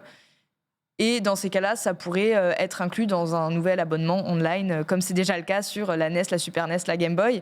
Et ce serait une occasion de plus de nous faire payer un abonnement Yeah. online sur la Nintendo Switch. Et ça, on adore. Oh là là. Ce qu'on attendait. Non, Voilà. j'y crois pas. Ou alors j'ai pas envie d'y croire, mais vraiment, enfin, quand tu vois la manière dont est construite la Switch, je parle technologiquement, Architecture. on est sur de l'ARM, on est sur un FreeBSD, le logiciel, le système d'exploitation. C'est vraiment, on est sur du libre très simple, on va dire, d'accès. On est même sur des jeux qui sont sortis sur Shield, en vérité. Même si on ne l'a pas vu en France, mais en Chine, ils ont sorti les Super Mario Galaxy. On a eu pas mal de portages parce qu'il fallait faire plaisir au gouvernement chinois pour réussir à sortir la console. Mais du coup, le portage est relativement simple, le code est relativement simple. Enfin, je vois pas comment ils oseraient. Mais en même temps, je disais ça de l'eShop Des d'avant exemples de la trucs Nintendo industriels Switch. où les gens osent. Et en même voilà. temps, ce serait une manne financière, Eh évidemment. ouais, Ah ils, ouais, ils c'est ont énorme. osé nous faire repayer au moins 5 fois la ROM qu'ils ont téléchargée sur Internet de Super Mario Bros. 1. Voilà. Donc ils sont capables de tout, ces gens-là. Moi, je ne sais plus quoi dire. Mais ça m'agace. Mais Bon. tu vas l'acheter, de toute façon. Bien sûr. Non Oh, C'est ça le pire. tu dis ça. J'achèterais pour Pokémon Donc comme on l'a d'hab. testé à la fin de l'année, c'est ça Tu vas l'acheter. Donc C'est vrai. en fait, on n'est toujours pas sorti d'affaire. A priori, potentiellement une annonce à la fin de l'année, mais en fait, on n'est même pas Bah, sûr de Jeff cette Grubb, info. le problème, c'est que c'est un très bon journaliste, mais c'est un très bon journaliste qui entend énormément de choses d'énormément de gens dans énormément de milieux. Donc il y a plein de fois où il sort des trucs et t'es là, mais non, t'es con, et puis d'un coup, c'est vrai. Mm. Et d'autres où t'es genre, mais non, c'est pas possible. Ça va pas à la date où il l'a dit, puis finalement c'était après, donc il y a eu la bonne discussion, mais il était pas au courant de tout le reste. Et d'autres trucs où clairement on les a jamais vus de notre vie. Donc c'est un petit peu compliqué. Je l'utilise un peu comme un thermomètre de l'industrie, de savoir où ça va et quelles sont les discussions et les réflexions, mais de prendre ce qu'il dit en comme une info véritable. C'est ça. Toujours un petit peu compliqué. Tout à l'heure, Ouais. dans le chat, il y a eu le Steam Deck à un boulevard. Voilà, ça, c'était les trucs qu'on voit passer. Maintenant, je vois la Wii était rétrocompatible GameCube, Ah, c'est, la Wii U avec la Wii, la 3DS avec la DS. Voilà, Ouais. c'est Tu sais, moi, j'ai du mal à croire que, même si le Steam Deck va se mettre sur le marché de la console portable hybride, j'ai toujours du mal à voir la Steam Deck comme un concurrent de la Switch. Ouais, Pareil. J'ai pareil. pas l'impression que c'est voilà, parce que souvent on fait le comparo, on dit ok, si la souvent. Switch se casse Ouais, la gueule, Tout à fait. le Steam Deck va faire ci, va faire ça. Moi, je pense déjà que la plupart des joueurs, même déjà, c'est pas forcément la même cible. Et il y a des gens qui ont les deux aussi, en fait, tout simplement. Oui, c'est complètement ça. Et puis même, vous êtes mignons. L'un dépend Le pas Steam de Deck l'autre. a un boulevard, le Steam Deck a pas Mario Kart, a pas Mario Party. C'est ça. T'as pas les jeux Nintendo. Nintendo, Il y a Nintendo pas de réussit boulevard. son coup parce que justement son catalogue est complètement inédit et qu'on le trouve nulle part ailleurs. Et que si tu veux jouer à un Mario, à moins d'émuler, à moins de passer Soit par faut d'autres émuler, soit il faut, par d'autres biais, t'es Tu peux obligé jouer à- d'acheter la Tu peux Switch. jouer à Temtem sur le Steam Deck, c'est cool, mais ça va pas faire un Pokémon non plus, quoi. Non, clairement. Sans manquer de respect à Temtem, que j'aime beaucoup, Ah, mais c'est voilà, très c'est bien, pas la mais même bon, chose. c'est pas la même chose. Le débat est ouvert, moi j'adore ça et on en reparlera certainement parce que c'est quand même une news intéressante. On a eu deux news qui étaient quand même un petit peu, on va vous déprimer. Là, je vais vous donner un truc qui est pas vraiment une déprime, qui est un projet. Vous savez, j'ai toujours aimé l'espace, j'ai toujours aimé les satellites. Quand il n'y en a pas trop, quand même quelque part, je vais vous parler d'un truc qui s'appelle le projet, alors Kuiper. Alors c'est Amazon qui va tester ses 2 premiers satellites en mai. Alors ça va être envoyé dans l'espace. Alors c'est tout simplement un concurrent du projet Starlink pour donc avoir Internet sur toute la planète de tous les côtés. Mais les chiffres sont assez étourdissants parce que le projet en lui-même chez Amazon est une constellation. J'aime beaucoup le mot du dossier de presse, une constellation. On dit d'ailleurs c'est interstellar, quoi. Tu vois, les mecs sont déjà constellation de 3236 satellites. J'en bafouille de joie. En orbite basse, donc à vos jumelles, messieurs, dames, en orbite basse, afin d'apporter un réseau Internet haut débit dans les zones les plus reculées du monde, et un peu partout d'ailleurs. L'investissement de base est prévu sur 10 milliards de dollars. Carrément pour balancer donc ces satellites dans la constellation des 3326 satellites dans l'espace. Alors, il paraîtrait que les 2 premiers satellites d'essai ont été expédiés à Cape Canaveral en Floride en vue d'un lancement. Donc, ils ont été expédiés pour lancement le 4 mai. Voilà, ça a été rapporté par la presse, dont Bloomberg a rapporté ça. Alors, pour les consommateurs, il faut savoir qu'on pourra avoir chez soi, alors je mets des guillemets de partout, 3 types de terminaux pour répondre à tous les besoins de débit et autres. Il y aura un petit terminal de 18 cm², c'est-à-dire à peine plus grand qu'une Kindle, et un autre terminal de 11 pouces, 30 cm², 19 pouces, qui est donc un plus gros. On peut gérer des vitesses qui vont aller de 100 mégabits jusqu'à 400 mégas et 1 giga. Voilà, c'est ce qui est annoncé par ce projet absolument incroyable. Il n'y a aucune idée de prix. On avance des trucs comme moins de $400, je ne sais pas pour lequel. Alors, l'idée pour Amazon avec ce projet, c'est de lancer le réseau Kuiper. J'essaie de le dire comme je peux parce que c'est carrément... Bref, d'ici à 2026. C'est demain, les amis. Donc, la constellation des 3236 satellites, c'est donc pour demain. L'idée, c'est de fabriquer déjà 3 à 5 satellites par jour et de les stocker dans un coin et après de les rebalancer dans la fusée d'Interstellar. Et il faut savoir que de son côté, SpaceX compte déjà plus de 4000 satellites Starlink qui sont en train de tourner comme ça au-dessus de nos têtes. Donc, comme on disait dans les fois précédentes, l'encombrement est maximal là-haut. C'est que là, les projets s'additionnent pour essayer d'envoyer Internet dans des zones qui sont pas faciles d'accès. Mais là, on multiplie les choses. Donc, on est à 4000, 8000 satellites en tout. On a déjà dit ça, c'est un trafic jam là-haut. Starlink, on prévoit, je crois, 14 000, un truc comme ça. J'ai pas eu le chiffre pour Starlink, les prévisions. Et Starlink est quand même très en avance sur le truc. Ils ont déjà une structure commerciale. D'ailleurs, on a eu un commentaire d'un de nos spectateurs qu'on en parlait de Starlink dans un des derniers commentaires replay sur YouTube. Voilà, exactement, qui nous disait qu'il l'avait, que ça fonctionnait quand même très bien et qu'il y avait assez peu de coupures. Le truc, c'est qu'Amazon, par contre, ils ont la force commerciale derrière, quoi. Si Amazon met ça en page d'accueil d'Amazon en disant voilà, c'est accessible de partout, etc. Mais avant. Inclus dans Prime. Voilà. Inclus dans Prime. Waouh. Là, ils font un carton. Mais l'idée, c'est que là, pour le moment, ils disent voilà, on va expédier le lancement le 4 mai. Ils ne donnent pas de date de mise en action, mise en service. Je vois mal, c'est audacieux, quoi. 2026 pour avoir une constellation pareille, pourquoi pas. Mais Ils en fabriquent 3 à 5 par jour. Déjà, Ouais, c'est d'atteindre énorme. l'objectif. Ouais. Le chiffre est énorme, 3 à 5 satellites par jour. Satellites par jour, c'est Enfin, monstrueux. Voilà. Alors, ça faisait vraiment plaisir d'en parler parce que c'est un truc qui, en même temps, me fascine et me stresse. De savoir qu'on va, comme ça, satelliser de nombreux objets dans l'espace et j'avais toujours peur. Moi, j'ai peur des collisions. Oui, bah, vas-y, Ressa, avec Moi, j'ai plaisir. une petite question côté sécurité, parce qu'on n'en a toujours pas parlé. C'est la deuxième fois, je crois, qu'on parle des satellites. t'en avais Oui, on a parlé fait avec Exactement. Starlink. Des satellites qui montent, mais côté sécurité, qu'est-ce qui se passe? Si par exemple un satellite se fait pirater, est-ce qu'il est forcément connecté aux autres satellites? Est-ce qu'on peut faire des rebonds pour aller chercher le reste? Ou est-ce que de l'autre côté, par exemple, chez le producteur, si un des satellites se fait pirater, il décide de l'abandonner, de le faire tomber sur nous, ou bien de le déconnecter dans l'espace? Je sais pas. Mais Comment je- ça marche en je fait crois que côté on a- sécurité? J'ai jamais vu de Je sais pas réponse du tout. là-dessus, moi, dans tous les cas. Mais l'idée d'avoir un maillage, parce qu'il est quand même question d'un maillage. Ouais, ce sera un quelque réseau part. maillé, Si ouais. tu tapes sur un des points du maillage, logiquement, tu vas peut-être, je sais pas, avoir une porte ouverte. C'est la porte des étoiles, c'est qu'à dire, c'est Stargate, là. Je veux dire, là, on est tous là-haut. Mais ça rejoint des scénarios de science-fiction, des trucs comme Wargames ou autres, avec des satellites et autres. Moi, ça, je te dis, ça me fascine. Et ça a tendance à m'effrayer quand je vois les chiffres d'une constellation. Déjà, le mot constellation, qui est presque quelque chose de naturel, nous, on fait quelque chose qui est des êtres humains vont créer des constellations de satellites. Ça va pas plaire aux astronomes. C'est. Voilà.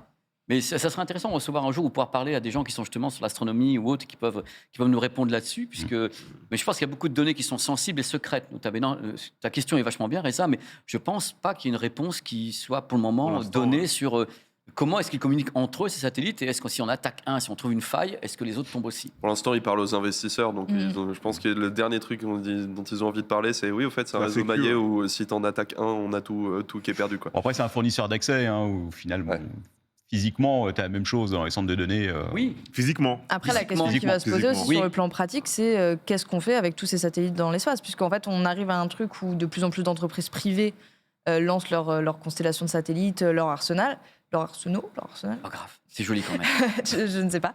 Mais surtout, en fait, l'espace va se retrouver en fait blindé de satellites Trafic privés. jam. Qu'est-ce qu'on en fait? Comment on légifère là-dessus? Enfin, il va Ce y que avoir disait des Reza. vraies questions à Il y ce en a un niveau-là. qui tombe, enfin, si on Ouais. décide d'en shooter Non, mais un parce c'est qu'il ça. devient dangereux, il faut le faire redescendre. Il me semble Puis, qu'il y en a effet, quelques années, justement, Elon Musk avait été inquiété un peu par, je ne sais plus si c'était l'ISS, ou en tout cas c'était une organisation gouvernementale qui lui avait dit, bah là en fait il faut que tu bouges ton satellite, parce que un des satellites Starlink, parce qu'en fait il va entrer en collision avec un de nos trucs. Mm. Et Elon avait dit, bah en fait non, donc vous allez bouger vous, sinon c'est vous qui allez vous abîmer. Et Ah, du coup, quelle façon de faire. en fait l'organisme gouvernemental, il me semble que c'était l'ISS, non c'est pas l'ISS.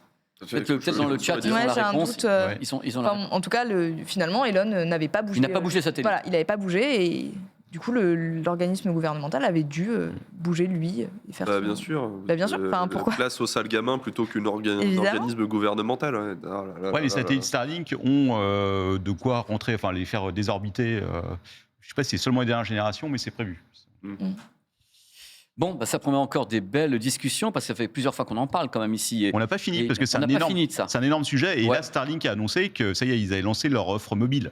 Et ça va être quelque chose. oui. C'est en termes de Il y avait une pognon, idée c'est du monstrueux. tarif de l'offre mobile ou il y a Non, je crois qui n'a pas. pas été non. donné C'est- encore le c'est tarif. pas avec Verizon, il me semble qu'ils ont fait un accord.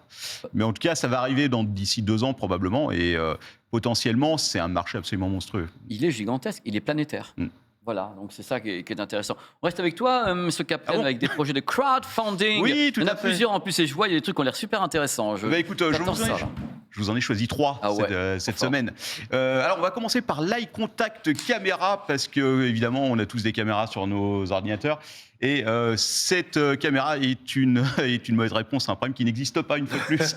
À savoir que quelqu'un s'est dit que c'était quand même dommage de ne pas pouvoir regarder les caméras de cette personne dans les yeux. Donc, vous allez voir sur la vidéo, cette caméra, en fait, ça se met au milieu de l'écran, au milieu de la tête de ton partenaire sur la caméra, pour pouvoir là. Donc voilà. Là, tu vois quelqu'un en train de parler, et tu vois, Yes. il regarde dans les yeux de la caméra. Pourquoi Mhm. Parce que sur son écran, en fait, il y a cette caméra qui est descendue au milieu de l'écran, et tu regardes donc ton écran, mais tu regardes dans les yeux de la caméra. Alors, je ne sais pas si ça vous tente. Moi, j'ai pas trouvé ça super Ah, ça, utile. c'est juste un capteur qui descend au milieu de ton écran. quoi. C'est juste une caméra, en fait. Alors, c'est une caméra HD, un 1080, Yes. ce qui est plus classique, avec ce qu'ils appellent un processeur ultra fast. Je ne sais pas ce que ça veut dire.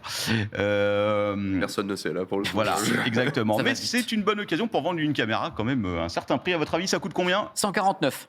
149, Si c'est plus de 99. 10 balles, 99. si c'est plus de 10 balles, je crie. C'est plus de 10 balles. C'est 100. T'as une. Moi j'étais à 170, mais. Ouais, non, un peu moins quand même. 102 euros pièce. Ah Mais ouais. si t'en achètes 2, c'est 168 T'as des webcams euros. comme ça sur Amazon avec des trucs en caoutchouc là qui Voilà. descendent. Tu peux faire exactement la même À chose à 15 l'inverse. balles. Effectivement. Mais Mais ça C'est 10 balles. est-ce que tu as le Maglock avec Mais c'est quoi ta merde? Mais je m'en fous. Alors, ça fait partie de ces projets Kickstarter que j'aime bien, parce que tu te dis, pourquoi, quel est l'intérêt? Est-ce que vraiment c'est utile? Manifestement, 1321 backers ont trouvé ça utile, Oh là là. puisque le Et truc prenez le truc Nvidia là qui vous émule vos Oui. yeux là. Puis Ils ont fait la pub sur Twitch de ça. oui, Ils bah, dire pour les c'est- streamers, comme ça, si vous regardez pas votre chat, vous pouvez quand même regarder l'écran. C'est Alors- une technologie qui est sortie, donc c'est pas physique en plus. c'est ultra pété. Hein, mais, Ça marche bien non. Non, ça marche pas bien. Ça te fait loucher claqué quand au tu- sol. Non, c'est pas que ça te fait loucher, c'est juste que tu sais, ça reste une IA qui te recentre les yeux de telle manière à ce que tu regardes là, même si tu regardes là. Il y a une espèce de vide chelou de Uncanny Valley, tu vois, mais ça fonctionne, tu vois. C'est juste, tu sens qu'il y a comme un problème, quoi, tu vois.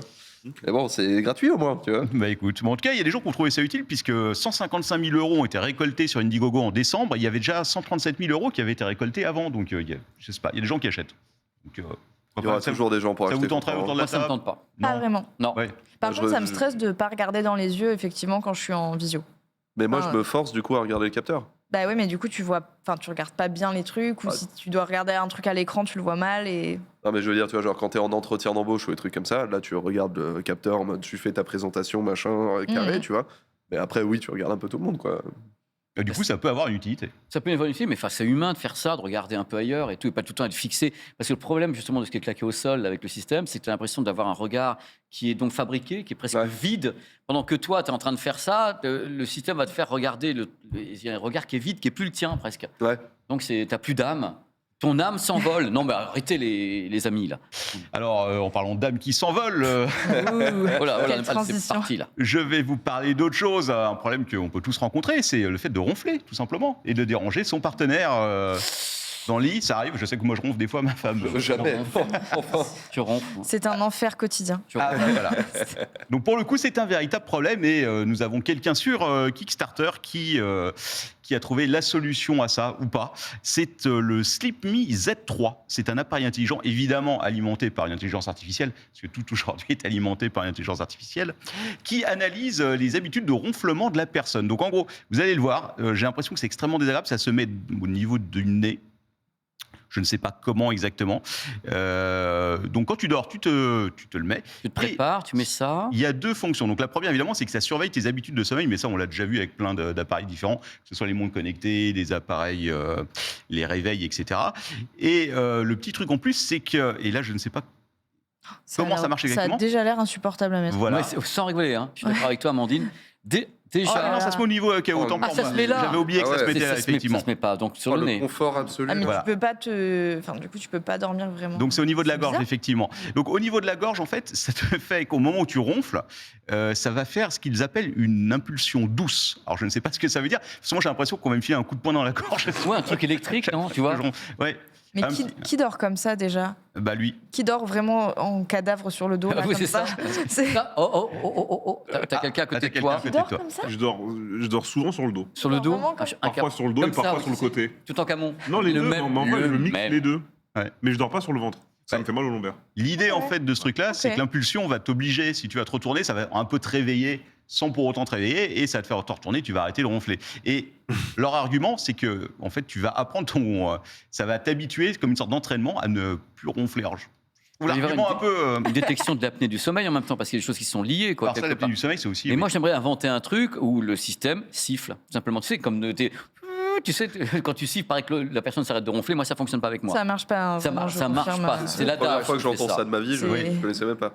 Si, Le seul truc que je connais, c'est le bon coup de coude dans les Ouais, côtes. exactement. Mais oui, mais c'est quand même C'est moins la- doux que ce que tu proposes, quoi. Tu vois, déjà, il y a une analyse du sommeil, mais c'est pas le seul système à le faire. Mm. Et après, peut-être que l'impulsion, mais j'ai du mal à saisir le truc, quoi. Bah moi aussi, effectivement, j'avais Ça vu. soigne vraiment. Enfin, ça soigne les causes. Enfin, ça soigne.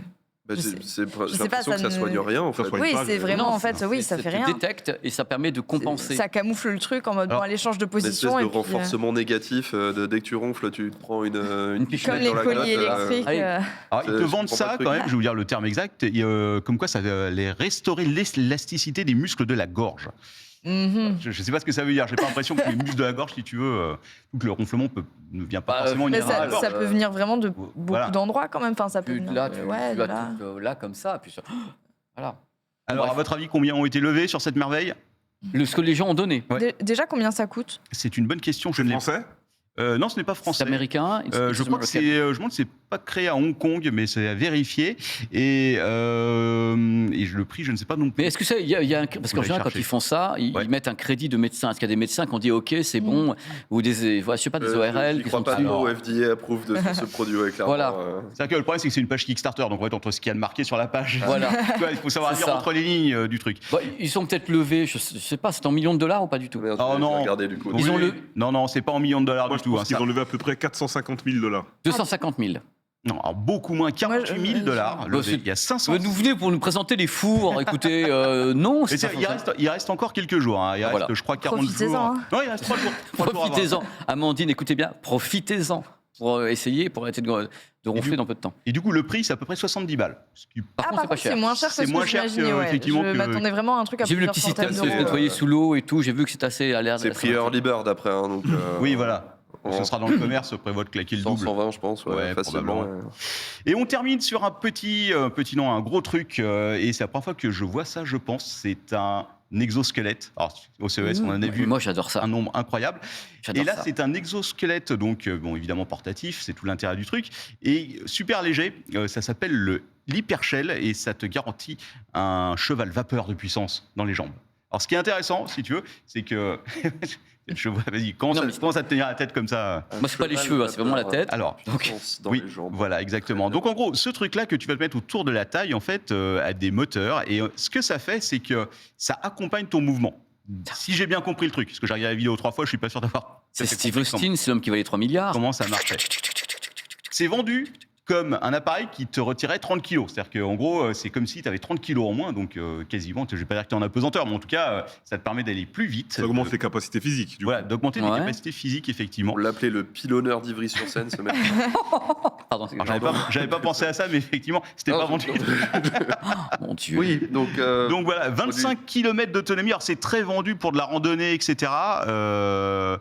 Ouais, pourquoi Mais pas. excuse-moi, ça aide au mouvement, c'est-à-dire quand tu commences à avoir l'impulsion d'avancer ta jambe, Exactement. ça t'aide à l'avancer mieux, Voilà. sans effort. Alors là aussi, tu as évidemment une intelligence artificielle qui est vendue avec dans le truc. Et a priori, quand tu fais des mouvements, ça voit que tu vas faire un mouvement et ça accompagne ton mouvement en t'aidant à aller, si tu veux, à forcer sur ta jambe. Ce que je comprends pas trop en fait là-dedans, c'est la façon dont le torse est connecté avec les jambes. Parce que, donc, mais ça a l'air de marcher d'après ce qui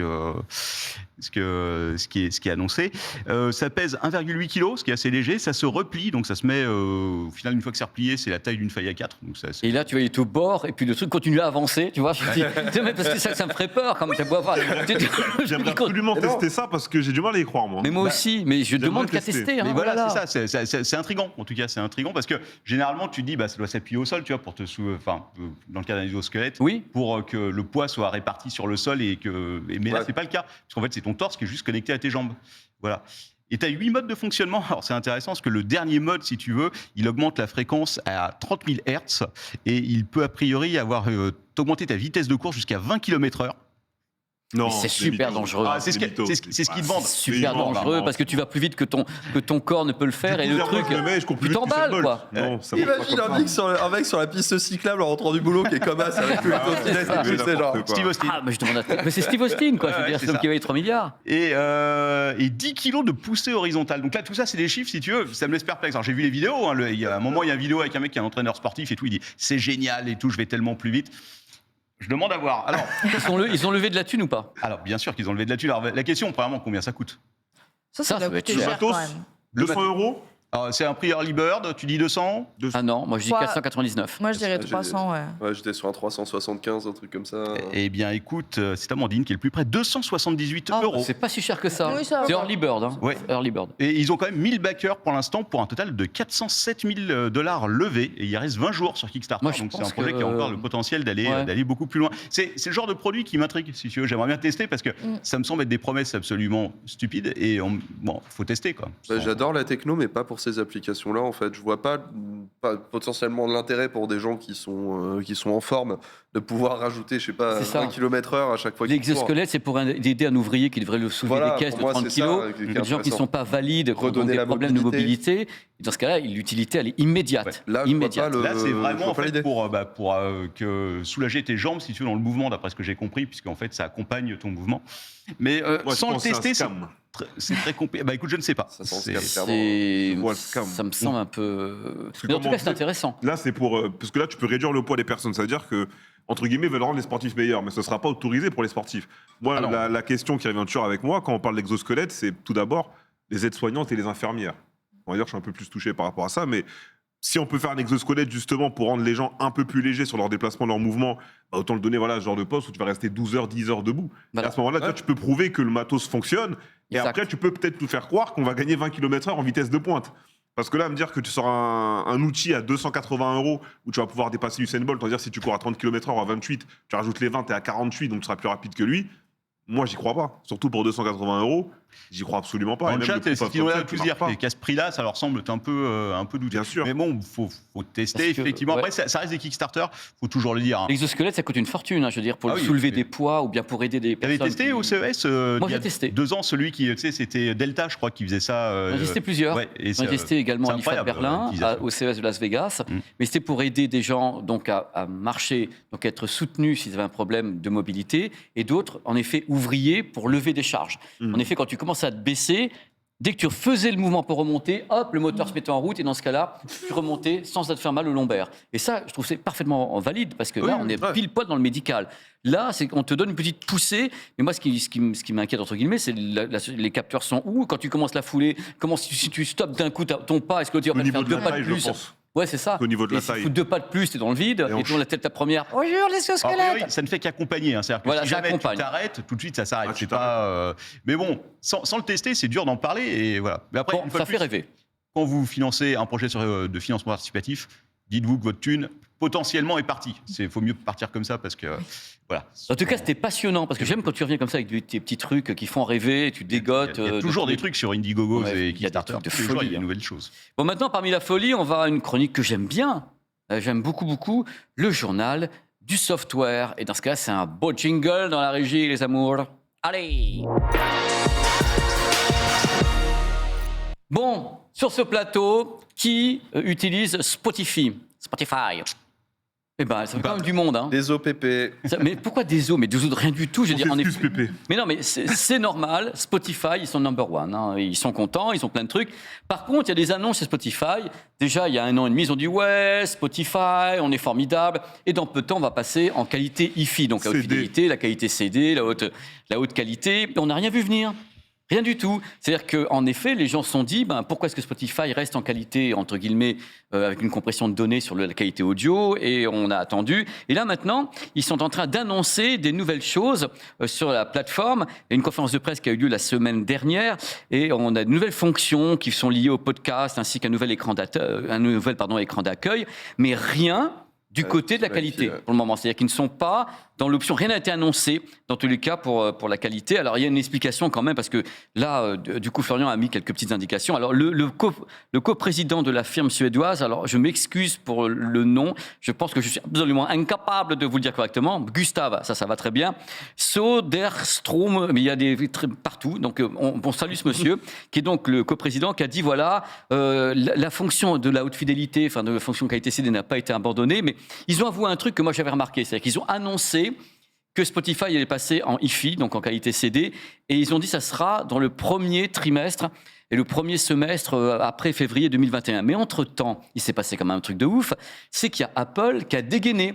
C'est-à-dire qu'en effet, Apple est passé en Apple lossless, directement sans prévenir l'industrie, c'est-à-dire que les mecs ont commencé à annoncer en disant « ouais, on va arriver », bing. Et justement, je crois que c'était juste après, Apple fait son annonce.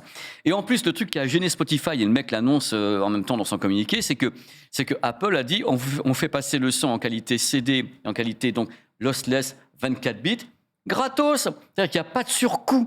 Alors que, d'après ce que j'avais compris, pas folle la guêpe, c'est qu'ils s'étaient dit très bien, on va faire un truc à 2 vitesses, ça prend un peu de tunasse. Ils ont dit on va garder Spotify normal et Spotify hi-fi, on va le facturer. Et Apple, leur ayant coupé l'offre sur le pied, au résultat des courses, ils sont restés un petit peu la tête dans l'eau, ce qui est assez intéressant quand on sait que c'est la plateforme la plus utilisée au monde. Donc pour le moment, dans tous les cas, moi ce qu'on peut dire et ce qu'on a analysé, c'est qu'il faut savoir qu'en face de Spotify, il n'y a plus que des plateformes qui sont en qualité CD, que ce soit qualité CD ou bien ARS 24 bits, avec en effet Deezer, donc le français Deezer, qui en est fait en streaming en qualité CD, mais pas high-res. Il y a bien sûr Tidal, l'américain Tidal, qui est un des premiers sur la haute qualité en streaming. Amazon Music, pas des petits, hein, tu vois. Qobuz, pour la France, qui sont parmi les premiers avec du streaming. Et toutes ces entités ont soit directement intégré cette qualité dans leur forfait, soit pour certaines rajoutent un petit plus. Mais Apple est le plus gros concurrent. Donc la réponse de ce monsieur, dont je rappelle le nom, donc Gustave Sodenbosch, lui-même a dit « L'industrie a changé et nous devons nous en adapter. Je vais refaire en français. L'industrie a changé et nous devrions nous adapter. » Voilà, ça veut tout dire et rien dire. C'est que pour le moment, l'offre n'a pas bougé. C'est-à-dire qu'à ma connaissance, l'annonce qui est faite ici ne nous donne pas une direction sur ce qui peut arriver. Alors, moi, j'ai une petite question pour les gens qui nous regardent. Est-ce que, selon vous, l'offre hi-fi, donc qualité CD lossless, arrivera cette année sur Spotify, ou bien ils décideront de laisser encore la place à Tidal, Amazon, Deezer, Apple Music.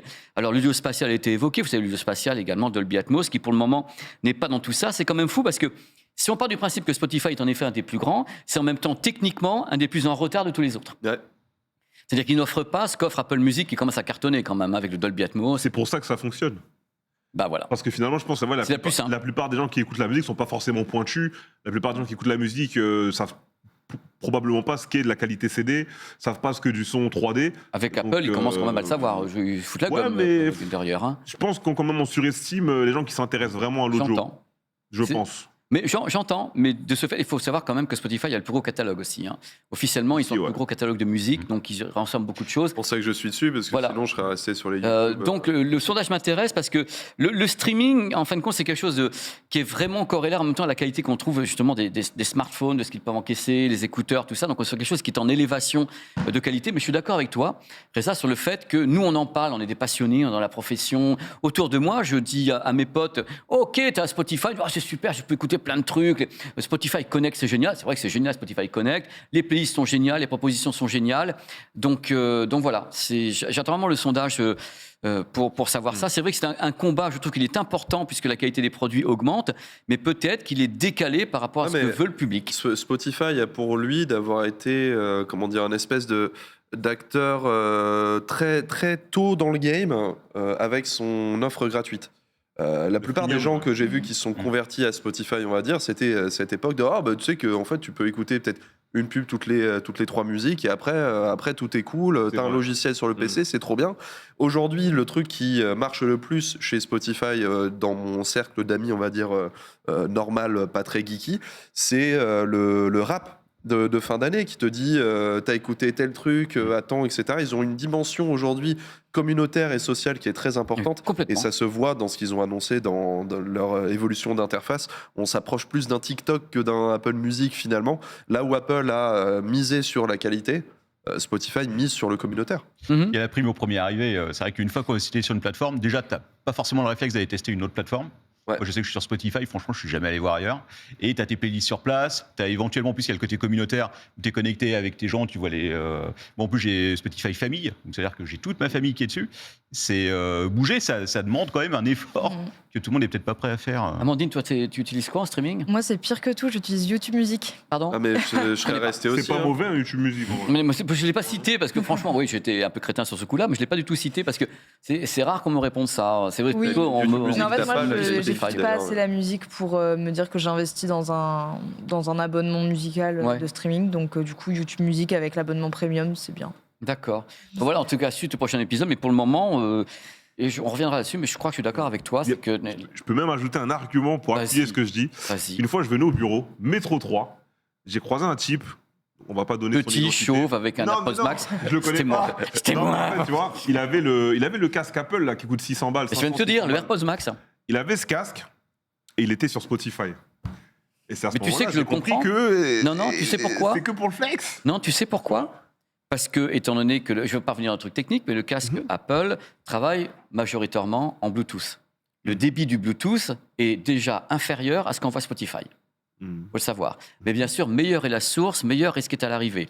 Mais il est cohérent. Par contre, s'il avait Spotify et que chez lui, il avait Spotify sur un matériau de gamme et qu'il branchait ça avec l'entrée 24 bits du casque, je dirais là, il y a un problème parce que ce que tu envoies à ton casque n'est pas du tout ça. Mais en Bluetooth, Spotify est adapté pour le Bluetooth.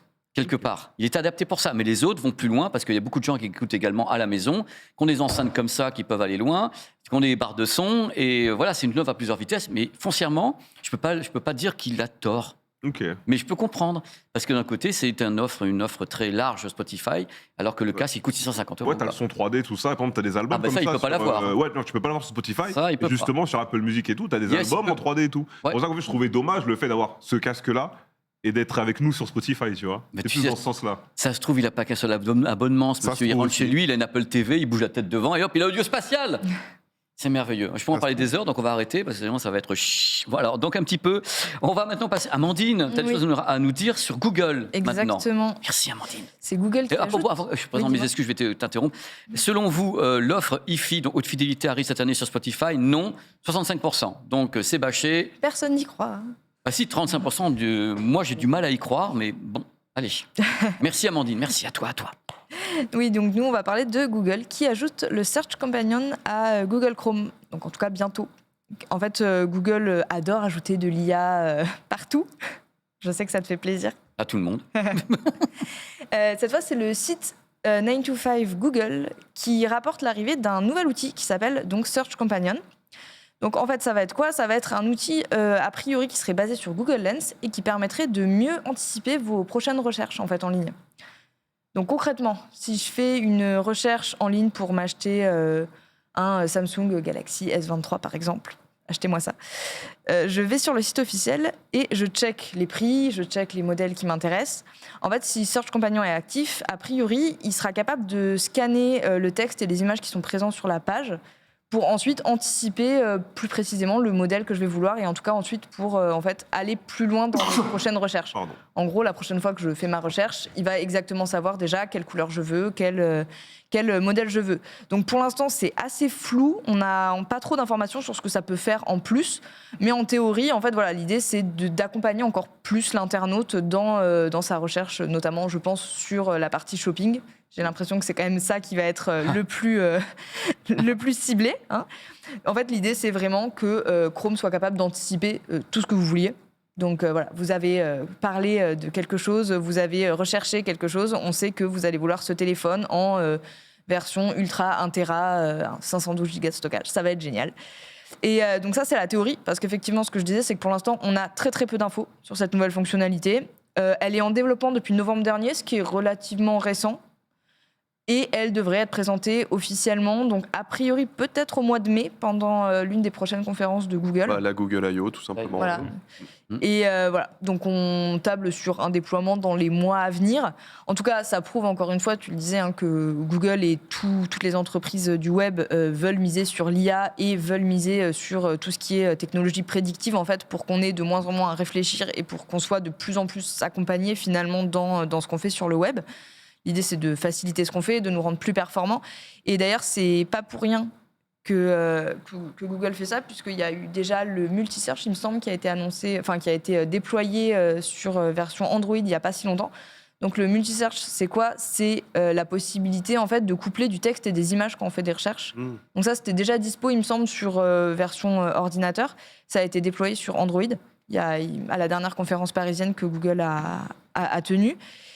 Et en termes d'IA, on peut aussi noter que Google a ajouté il y a très peu de temps les IA génératives sur ses différents outils, donc le Workspace de Google.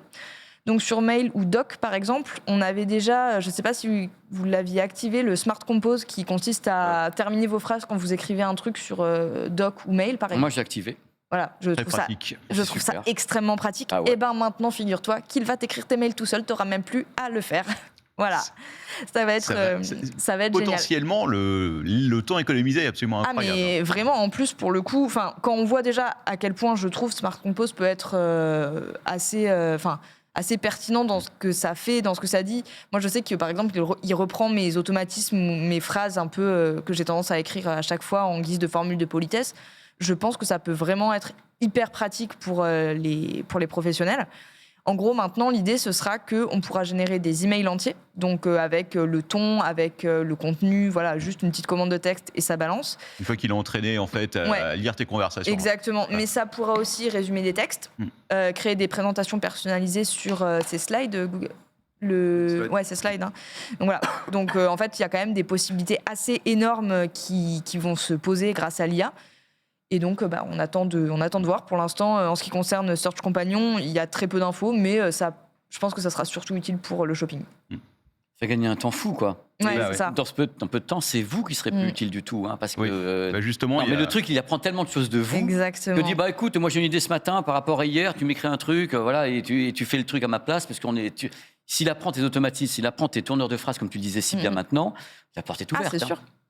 Oui, c'est assez impressionnant. Enfin, moi, je sais que je travaille toute la journée avec Doc et avec Ah Mail. oui, comme moi. Il a engrangé, je pense, des connaissances de comment j'écris, comment je m'exprime à l'écrit, qui sont assez incroyables. Les acronymes, parce que comme on bosse dans la tech, Les on utilise des acronymes, par acronymes exemple. quelquefois avec des trucs. Même moi, je me rappelle. les noms. Les noms, Les noms, c'est assez il improbable. finit, quoi. Ouais, exactement, parce que Ouais. non seulement il connaît les noms qui sont connus de manière, voilà, Ouais, Steve qui Jobs, sont il va de te l'écrire, notre- voilà, tu qui vois, sont de ça. notoriété publique.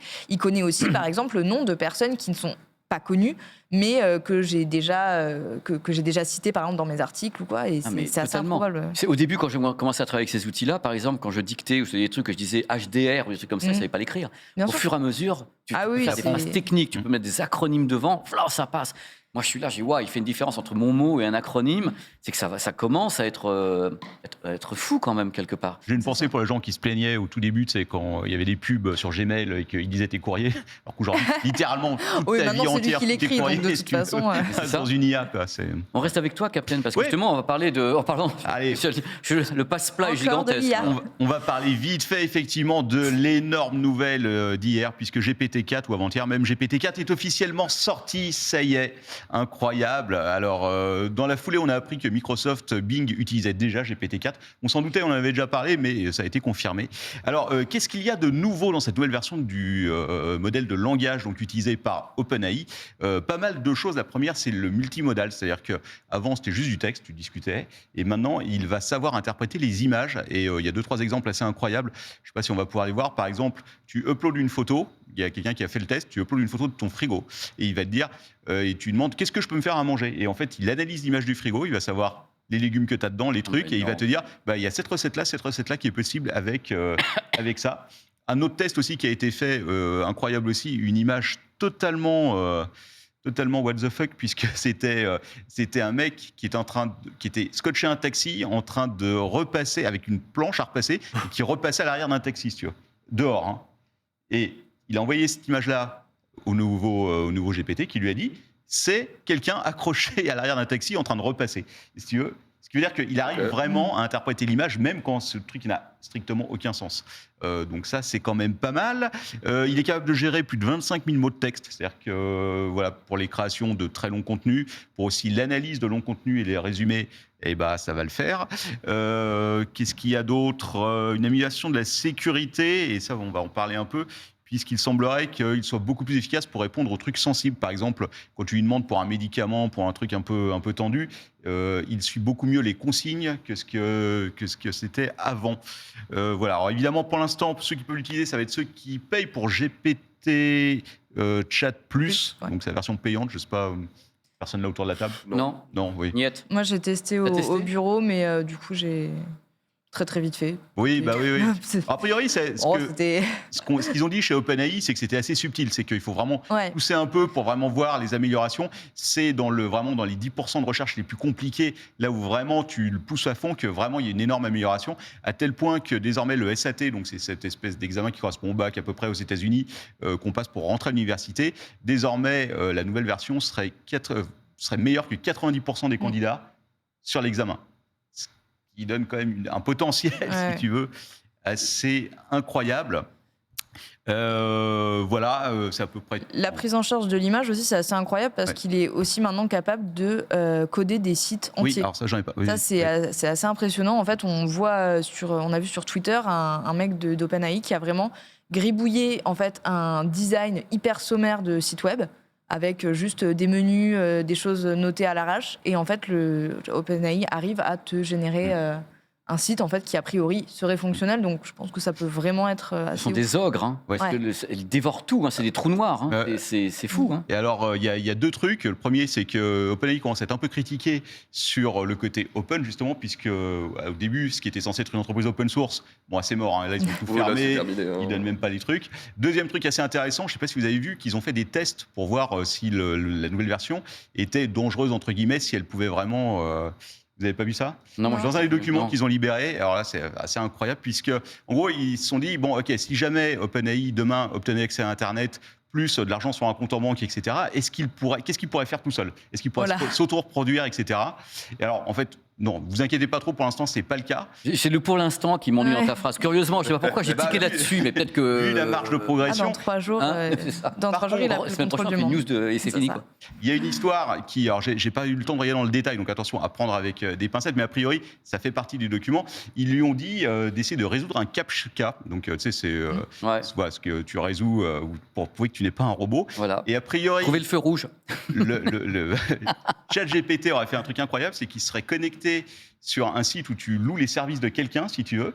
Il aurait Ah ouais. payé cette personne et le mec aurait demandé « Mais pourquoi vous me demandez de faire ça et tout? Vous êtes un robot ?» en rigolant. Et ChatGPT aurait répondu « Non, c'est parce que je suis malvoyant en fait et je peux pas répondre à ce genre de truc. » Et il aurait réussi, si tu veux, à payer un humain pour faire le truc. Alors, attention, à prendre avec des pincettes parce que ce serait dans les documents qui ont été libérés par OpenAI. où ils Si c'est expliquent- vrai, c'est super Mais grave. si Non, mais c'est sans vrai, rigoler, mais c'est hyper c'est- flippant. c'est- Tu te rends compte de ce que tu dis ou pas du Ça tout? sent l'enfume à 1000 km, mais par contre, si c'est vrai, c'est tellement flippant. Mais c'est- Non, mais voilà. c'est top flippant. Donc, C'est Skynet, quoi. à voir, parce que j'ai pas eu le temps de regarder dans le détail, mais l'histoire a beaucoup circulé.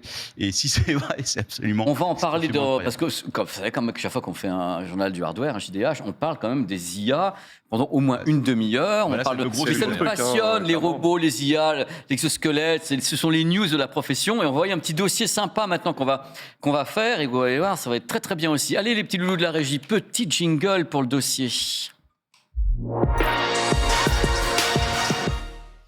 Ah, on va faire un petit débat ensemble, ça va être animé avec vous en même temps qui nous regardez, un débat intéressant qui moi me fait kiffer, ces marques fortes de la high-tech qui ont eu une chute terrible. Déjà, ça fait rêver, déjà le synopsis fait rêver. Alors, ce qui a donné l'idée notamment à Florian et à l'équipe de faire ce petit débat, c'est un projet de biopic sur les créateurs du mythique BlackBerry. Donc en effet, BlackBerry, qui est une entité que beaucoup ont connue, parce qu'à un moment donné, BlackBerry, c'était quand même les rois du monde, quoi. C'était les rois du pétrole. Moi, je me rappelle, j'étais très jeune, j'avais des cheveux, je rentrais dans l'Eurostar, tout le monde avait des BlackBerry, tout le monde travaillait dessus, et puis après, il y a Samsung qui a balancé le Note, et tu repassais un an après. Bon, bref. Alors donc, en 2001, c'est le BlackBerry 5810 qui est lancé. Donc alors déjà, c'était un grand moment. En 2002, c'est le premier gros succès avec les modèles 6710 et 6720. Alors, en 2005, il comptait déjà 4 millions d'utilisateurs dans le monde, c'est-à-dire qu'on est vraiment dans les prémices du truc. Hein.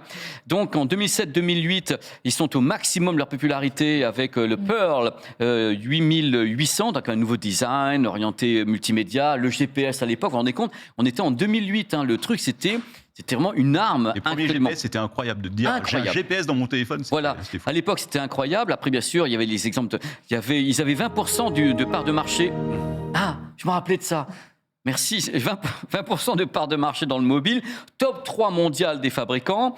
Et 2008-2010, on a commencé à sentir le géant commencer à s'écrouler parce que la chute a commencé avec l'arrivée, justement, le succès de l'iPhone et Android avec les notes. Chez Samsung, on commençait à taper un petit peu dans BlackBerry et c'est moi. Donc, c'est un peu le bazar. Et 2013, ça commençait déjà à être un petit peu compliqué avec le lancement du Z10. Notamment, 2014, le modèle classique reprend le form factor du BlackBerry, mais le succès d'estime est un succès qui n'est pas commercial, puisqu'ils se sont retrouvés, ils ont des parts de marché qui sont basées sous la barre des 1%. C'est-à-dire qu'ils sont vraiment partis de très très haut pour commencer à chuter. Alors justement, on va prendre des exemples, parce que bon, je ne vais pas continuer mon monologue, mais il y a eu d'autres exemples avec Nokia, puisque Nokia avait aussi son période de gloire avec le Nokia 2600, qui a été vendu à 15 millions d'unités en 2007, alors que l'iPhone se vendait à 7 millions d'unités. Après, il y a eu 2008-2011, un partenariat avec Microsoft pour essayer de repousser le truc. Et à ce moment-là, ça ne s'est pas concrétisé par du succès, puisque la bourse a chuté de 20% de sa valeur en bourse. Bref. Et en 2013, Nokia, qui est quand même un fleuron, a été racheté par... la partie de l'activité de téléphone mobile de Nokia a été rachetée par Microsoft. Microsoft. Donc il y a Yahoo aussi. Est-ce que vous avez d'autres exemples? Parce que je sais que Reza, ça t'intéresse aussi, de ces marques qui ont été au top et qui ont connu une chute, on va dire, terrible, parce que c'est le dossier, une chute inattendue. Il y a un pattern. Moi, je pense qu'il y a un pattern. Je pense qu'ils ont juste chuté tout simplement parce qu'ils n'ont pas su faire correctement la transition au smartphone. Ouais. Je pense qu'au-delà des marques, c'est le smartphone qui leur a mis des bâtons dans les roues. Parce que moi, je me souviens, en 2008-9, j'avais encore BlackBerry avec BBM et tout ça. C'était assez stylé. Tu avais ce même truc que fait un peu iPhone. Tu avais l'image de marque, l'image, l'appartenance, où les gens ne disaient plus, attends, je te passe mon numéro de téléphone, mais je te passe mon BBM, on va parler dessus. Et c'était aussi beaucoup mis en avant dans la pop culture, les artistes pop, rock, rap et tout ce qui va avec, comme aussi par exemple les Nokia à l'époque. Donc t'as un peu tout ça qui va jouer pour essayer de mettre en avant son outil auprès des jeunes, des ados et des jeunes adultes. Et le truc, c'est que quand le smartphone est arrivé, ça coûtait très cher. Si je me souviens bien, le premier iPhone, je crois, il coûtait 1 000 € en débloqué. Je me souviens pas. Il coûtait 1 000 € je crois, en débloqué et 700 € chez Orange. Parce que je crois que quand l'iPhone est arrivé, il y avait que Orange qui le vendait avec la puce. Et sinon, pour l'avoir, il fallait prendre en débloqué. Donc c'était encore hyper cher. Les gens avaient encore d'autres téléphones, d'autres alternatives. Mais quand c'est devenu un peu plus accessible, les gens se sont rendus compte que, attends, j'ai un grand écran, je peux mettre des jeux. L'iPhone, il fait en même temps iPod, entre guillemets. Donc tu avais vraiment beaucoup plus d'avantages à avoir un iPhone en 2008-9, même si c'était pas le même prix qu'un BlackBerry Curve ou un BlackBerry autre, tu vois. Donc je pense que ces trucs-là ont joué. Et le fait que BlackBerry et d'autres marques sont restés un peu sur ce qu'ils faisaient de base et ne sont pas passés au smartphone très rapidement, ont fait que les gens en fait se sont détournés de ces anciens téléphones et voyaient plus le smartphone comme l'évolution logique du téléphone et ont abandonné tout le reste. Parce qu'ils n'ont pas voulu décoller du clavier pendant un bout de temps, en fait. C'est ça, Ils les ouais. a un peu C'est perdus. leur fond de commerce à la base. Les gens aimaient ce clavier et ils ont essayé de le rééditer de maintes fois. Et en effet, je suis d'accord sur le côté, c'est un virage et peut-être qu'il n'a pas été pris à temps par ces entités qui se sont arc-boutées sur leurs acquis, alors que d'autres marques en face ont bougé plus vite sur d'autres concepts. Je parle en effet. Et dans la technologie, ça peut être extrêmement violent parce que ça va tellement vite, surtout Ça va super vite. Ça va de plus en plus vite. Si tu regardes par exemple MySpace, c'est littéralement mort à l'espace de 2 ans, alors qu'ils étaient numéro 3, je crois que c'était le 3e ou 4e site le plus consulté Le au monde. 4e, ouais. 4e, ouais. Et en l'espace de 2-3 ans, ils se sont fait rouler dessus par Facebook. Ils n'ont pas vu le truc venir. Et si on parle un peu de l'avenir, honnêtement, alors, l'avantage de Facebook, c'est qu'ils ont WhatsApp, ils ont Instagram. C'est des rachats qui, à mon avis, ils ont sauvé. Facebook en lui-même, aujourd'hui, il est quand même sacrément en perte de vitesse. Et ils essaient de trouver un nouveau moteur pour Facebook. Mais est-ce que... Non, mais justement, l'idée par rapport à ce débat, c'est d'être un peu dans le côté divinatoire. Vous avez la boule de cristal ici. Savoir quelles sont les entités, les marques, les systèmes que vous sentez peut-être en péril dans les mois et années à venir. Est-ce qu'il y a quelque chose où vous dites là ça va pas tenir quoi. Ça va être très compliqué face à une concurrence. Par exemple, moi je vais prendre un exemple que la marque c'est une marque à laquelle je m'intéresse depuis longtemps, c'est Xiaomi. Xiaomi s'était pointé en Europe, en France en disant on est Xiaomi, on est les plus grands. Je dis pas que Xiaomi va s'arrêter, c'est pas ça du tout. C'est qu'ils sont arrivés avec des ambitions gigantesques qui ont été largement contrées sur le marché européen, notamment avec des poussiées fiévreuses de marques comme Oppo, le maintien d'Apple, Samsung qui continue à cartonner parce qu'ils ne font pas que les S23. On dit toujours Samsung S23 et S23 Ultra, mais ils ont des gammes A qui restent, je crois, les plus vendues en Europe, les A. Donc, il y a quand même des marques qui ne sont pas donc, en péril, mais qui voient leur plan contrarié, quand même plusieurs à l'année. Donc, est-ce que vous voyez des entités ou des marques qui seraient contrariées ou en péril dans ce À l'époque, Non, Aujourd'hui non.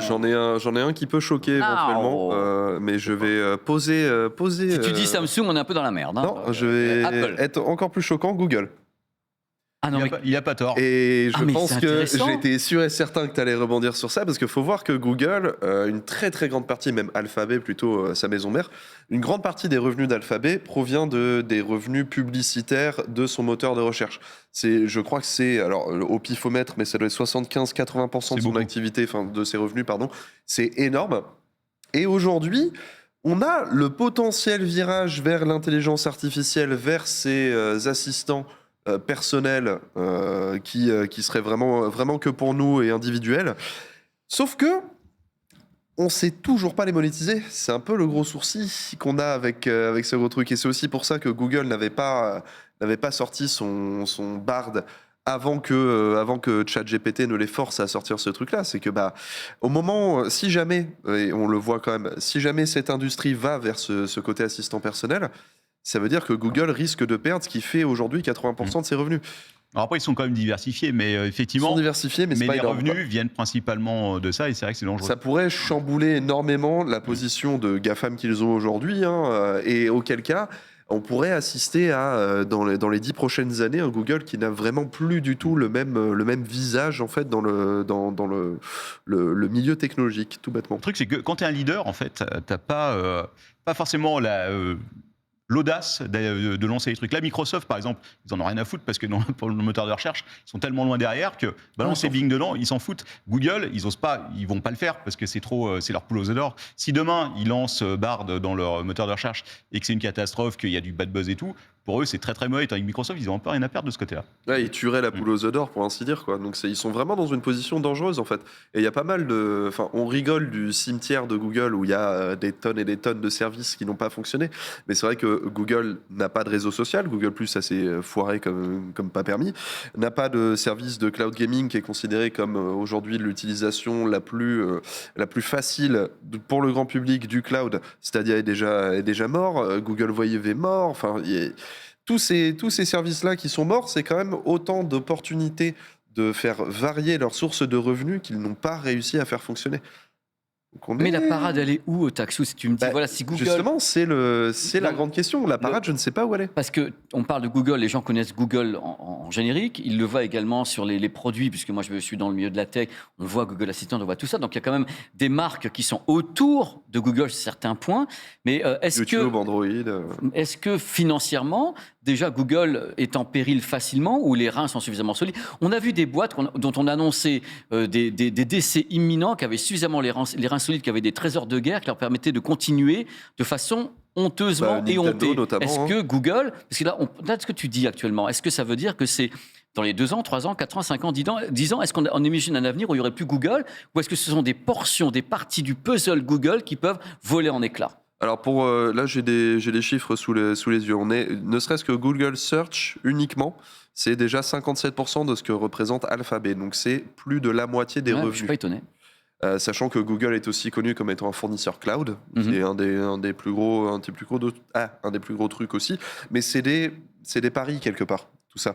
Donc est-ce que le visage de Google va changer? Enfin, est-ce que Google va se foirer sous 10 ans? Non, absolument pas. Il a un trésor de guerre exceptionnel. Voilà, c'est ça. Par contre, le visage de Google, l'entreprise, ce qu'elle cherche à faire, pourrait drastiquement changer. J'ai vu le chat parler de YouTube. YouTube, c'est que 10% de Google. Hein.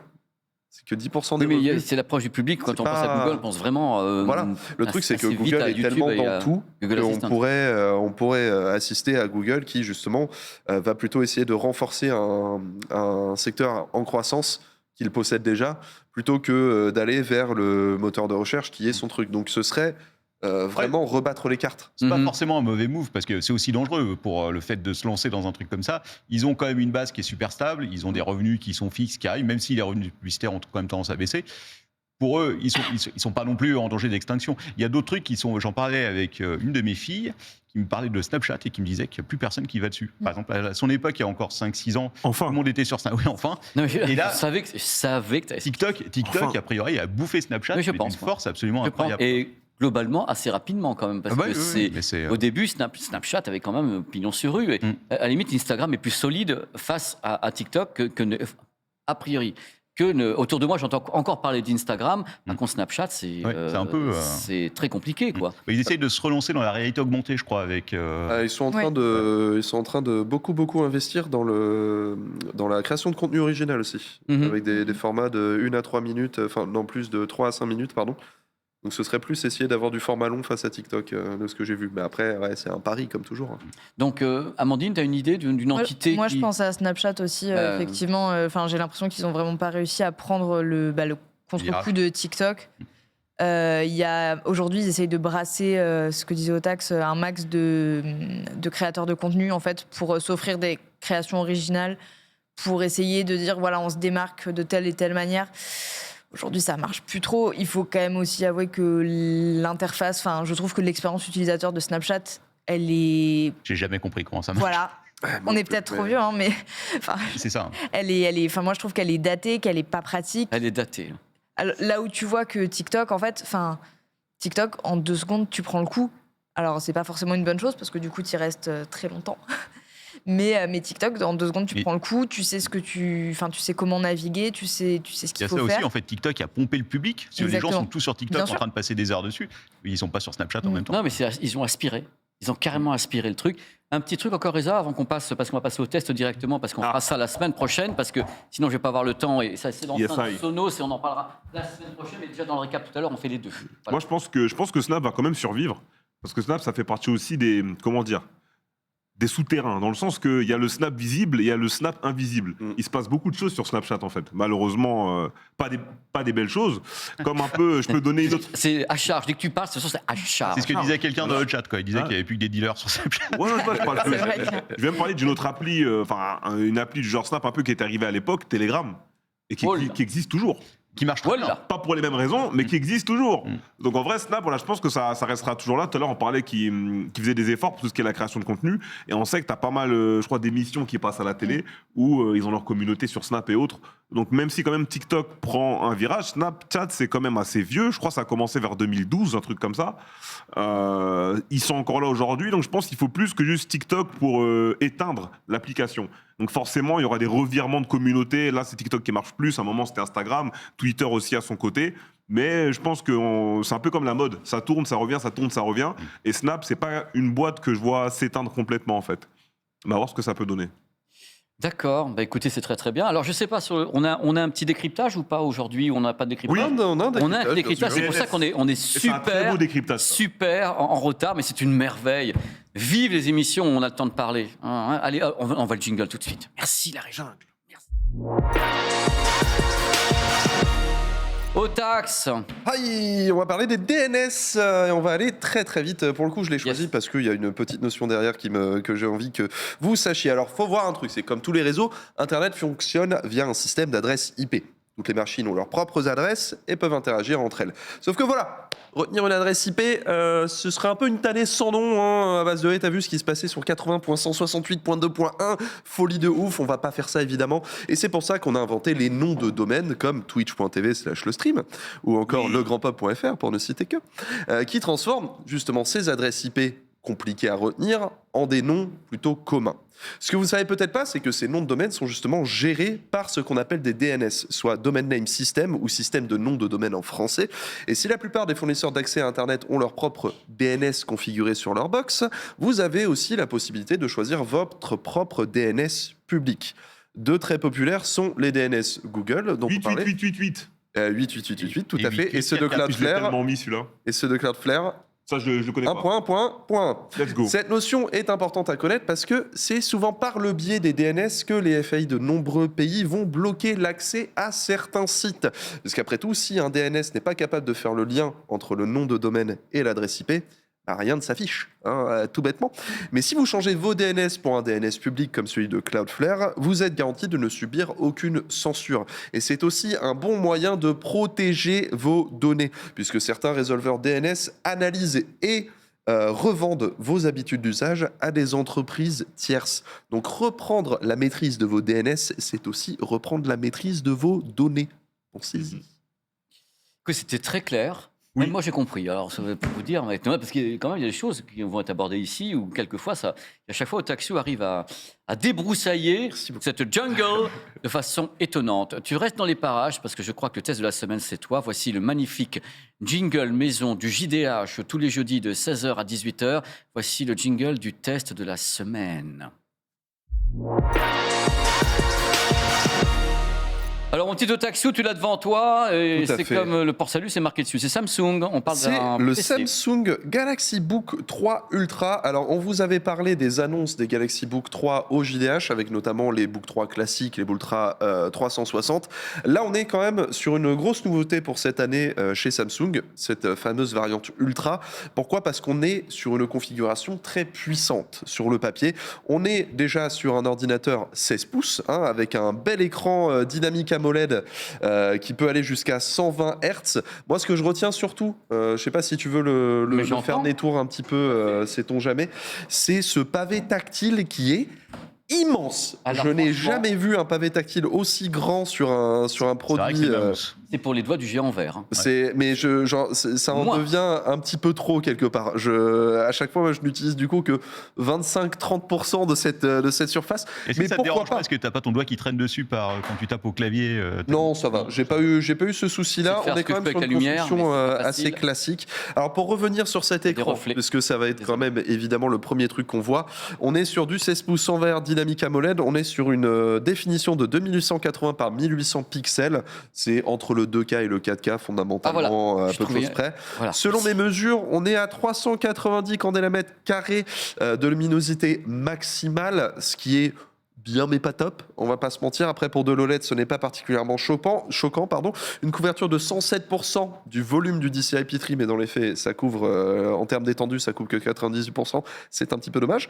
Et un delta E 2000 à 1.89, qui est franchement bien. Ah, c'est bien. Le seul On truc... expliquera un jour dans le décryptage les Oui, delta. tiens, je les me le delta note, E et semaine tout. prochaine, on se fait les deltas. On se fait les delta E parce Ouais. que ça vaut le coup. Hein. Vous allez rigoler. De ouf. Alors sachez que la couleur où il a le plus de mal, c'est le kaki. Que je suis pas généralement une couleur très très utilisée, donc allons donc. Surtout, et c'est pour ça qu'il a ce sobriquet de Book 3 Ultra, mes amis, c'est qu'on a à l'intérieur un Intel Core i9 13900H que je vous avais déjà présenté, plus ou moins le top tier des SoC chez Intel cette année, et on a une Nvidia GeForce RTX 4070. Autant te dire que théoriquement c'est toute berzingue. Je suis en train de faire le tarif. J'additionne pour essayer d'avoir le tarif du Alors produit. je peux vous laisser Non, deviner oui, le mais là, tarif je suis en train dès maintenant. d'additionner. Mais ce qui va être très important avec ça, c'est que certes, c'est l'i9 et 4070 sur le papier, c'est incroyable. Ah, c'est génial. Alors déjà, première capture d'écran, s'il vous plaît, pour les mesures CPU. On a fait un petit Cinebench, évidemment, hein, pour vérifier tout ça. En français, tout ça. Un benchmark, hein, tout bêtement, mesure théorique de toutes les choses. On y va. Normalement, ce CPU, vu qu'on le connaît bien, devrait être en multicœur à 18 000, 19 000 par là, et en single cœur à 1900 par là. Si on pouvait zoomer un petit peu sur l'image, on est sur le haut de l'image, désolé du coup, hein, ça a été les captures d'écran prises directement. On est plutôt vers les 12 000, 13 000 de mémoire. Donc on se laisse un bon gros pourcentage de puissance de côté quand même. Quand tu payes une config avec un Core i9, t'as pas envie que le Core i9 il fonctionne à 60% de ses capacités. Je pense qu'on est assez d'accord là-dessus. Mais pourquoi Mais pourquoi on va en parler après, puisque évidemment ça ne s'arrête pas là, puisque la RTX 4070, elle est avec un TGP de 60 watts. C'est-à-dire qu'elle ne reçoit que 60 watts de courant, quand cette RTX 4070, pour fonctionner à pleine puissance, doit recevoir 140 watts. Ah, Oh, On est à la moitié. l'architecture. plus de la moitié. L'architecture, Ça elle- donne un elle- L'architecture. Ça n'a c'est absolument pas ça. aucun sens et ça se voit en jeu vidéo. Hein. J'ai fait également des mesures en 1440p. J'ai pas pris la définition locale parce que 1800 c'est relou. Mais même en mesure 1440p, c'est la chiale puisqu'on a un Cyberpunk lancé en RT Ultra qui te fait du 53 FPS en moyenne avec du DLSS 3. C'est-à-dire que ça rajoute. Avec le DLSS. Voilà, c'est-à-dire que ça double Oh mon Dieu. le FPS avec des images créées par une IA. Ça fait que 53 pour une 4070. Ouais, c'est. Mais alors le pire du pire, quand même, c'est Shadow of the Tomb Raider qui est à 83 FPS de moyenne, sachant que c'est un jeu de la génération précédente quand même. On est sur PS4 et qu'on a le DLSS 2 performance d'activer. C'est une catastrophe. C'est une Mais attends, catastrophe. mais je vais essayer de faire, parce que là on y va franco, l'analyse de ce résultat qui est en dessous largement des attentes par Très rapport à largement. l'équipement. L'analyse, tu peux nous la simplifier comment au-dessus Alors je peux Comment est-ce vous qu'on dire arrive ce à qui s'est ça passé. Ce alors qu'il qu'à la base, faut, tu as les éléments pour que ça fonctionne? Déjà, l'analyse, c'est que sur le papier, il y a une 4070, que la plupart des gens n'analysent pas que c'est une 60 watts, et donc du coup, ils pensent avoir une 4070. C'est là où Edge, avoir des journalistes qui testent les produits, c'est important. Mais aussi, c'est un produit qui est destiné avant tout aux créatifs. On le voit par le fait qu'ils sont dans la gamme RTX Studio. Ça, c'est très bien sur le papier, sauf qu'en attendant, on voit aussi que Samsung essaie de faire justement un produit qui est très fin, qui est relativement léger. On a une bonne connectique qui plus est, hein, de Thunderbolt 4, on a un USB 3.2 ici, un petit lecteur de micro SD. Le produit est assez élégant. C'est hein, cool, il est- un produit assez élégant, Ouais, tout à fait. On pourrait se dire ça, mais ça sent un peu la chiale pour essayer de faire un MacBook-like avec un processeur M2 et d'avoir à peu près les mêmes performances, on est obligé d'intégrer un i9 sur le papier, un 4070 sur le papier, sauf qu'on est obligé de les nerfer comme pas permis, puisque on n'a absolument pas le système de refroidissement qui arrive à gérer ce genre de configuration. Ça se voit parce que pour le coup, l'ordi ne dépasse jamais les 45 degrés Celsius. On a une petite mesure FLIR si vous le voulez, voilà. Donc ça, quelque part, on sent que Samsung a avant tout privilégié le fait que son produit ne chauffe pas. C'est très intéressant tout ça. On peut aussi voir une belle amélioration au niveau de l'autonomie, puisqu'on est à 7-8 heures d'autonomie en bureautique. Sur ce genre de configuration, on serait plutôt aux alentours de 4-5 heures. Donc oui, 7-8 heures, c'est pas mal. Maintenant, je vais vous laisser deviner le prix et je vais vous faire comprendre à quel point c'est abusé. 3 000 euros. 3590. 3005, ouais. C'est quoi la carte graphique dedans déjà? 4 070. Oh bah alors, Ouais, je vais dire 4070 euros. bah, 3600, non, Eh 3790. bah, tu es le plus proche. Waouh. On est à 3 899 euros pour cette exacte config. Hein, sachant qu'il existe une config à 40-50. Alors, non, ça n'est pas abusé dans l'absolu. Je vous ai déjà présenté des ordis qui étaient à 4000, etc., qui étaient à peu près sur ce type de configuration. Clairement, c'est les prix de l'année, on peut pas y faire grand-chose. Par contre, ce que je peux vous dire, c'est que à 3 799 euros, soit 100 euros de moins, on a le Razer Blade 16. Qui a à peu près les mêmes caractéristiques physiques, hein, à savoir quand même un design qui n'est pas un design gamer de fou non plus, qui est très sobre, très propre et qui est aussi optimisé sous le label Studio s'il le faut. On le rappelle, il y a des drivers différents, vous pouvez choisir entre les drivers Studio et les drivers gaming. Sauf que là, avec un Razer Blade 16, avec le même tarif, on a un écran 240 Hz, on a un CPU qui est plus puissant puisque c'est la version HX de ce même CPU, et on a le même GPU, sauf qu'il est à 140 watts. Oh là là, il est content. Donc, comment vous dire que n'achetez pas le Book 3 Ultra, clairement. Enfin, je ne peux pas dire C'est fait, autrement. bravo de le dire. Maintenant, je veux quand même souligner quelque chose qui est intéressant. C'est que ça reste quand même un domaine sur lequel, quelque part, Razer, et dans une moindre mesure Asus, ils essayent, mais c'est pas non plus super sobre, est un peu le seul à essayer de faire des PC qui soient optimisés pour les créatifs, mais avec aussi ce côté un petit peu MacBookien des choses. J'apprécie le fait que Samsung ait tenté, avec ce Book 3 Ultra, d'aller sur ce marché-là. Maintenant, oubliez pas les gars que sur ce marché-là, il y a des gros nerds qui ont fait les mesures, et que du coup, non. Donc le Book 4 Ultra, vous me mettez un vrai TGP, vous déconnez pas, vous mettez un bon système de refroidissement. Ouais. Et voilà, revenez sur le marché, mais pas avec ça. Non, mais le truc que j'ai envie de te dire par rapport à tout ça, bon, tu as bien expliqué les choses. Dans la gamme, on est d'accord que celui-ci, c'est le plus haut de gamme de la gamme Samsung cette année. Ultra Et les autres, ce sont des produits. Tu as un détail de la gamme, ça commence à quel tarif? Parce que là, on a C'est tapé des sur les ultrabooks 4000. assez classiques, donc on est dans les 1200, 1500 généralement, avec l'option de 360 ou non. Il y a un modèle d'entrée de gamme dont je me souviens plus précisément du nom, mais ne l'achetez absolument pas. J'avais fait la news sur 01net à l'époque. Mais dans l'absolu, les Book 2 étaient plutôt sympathiques, même si j'avais déjà repéré qu'ils avaient nerfé la puce intégrée aussi, et ça m'avait bien agacé. Mais ça restait très cohérent pour un Ultrabook.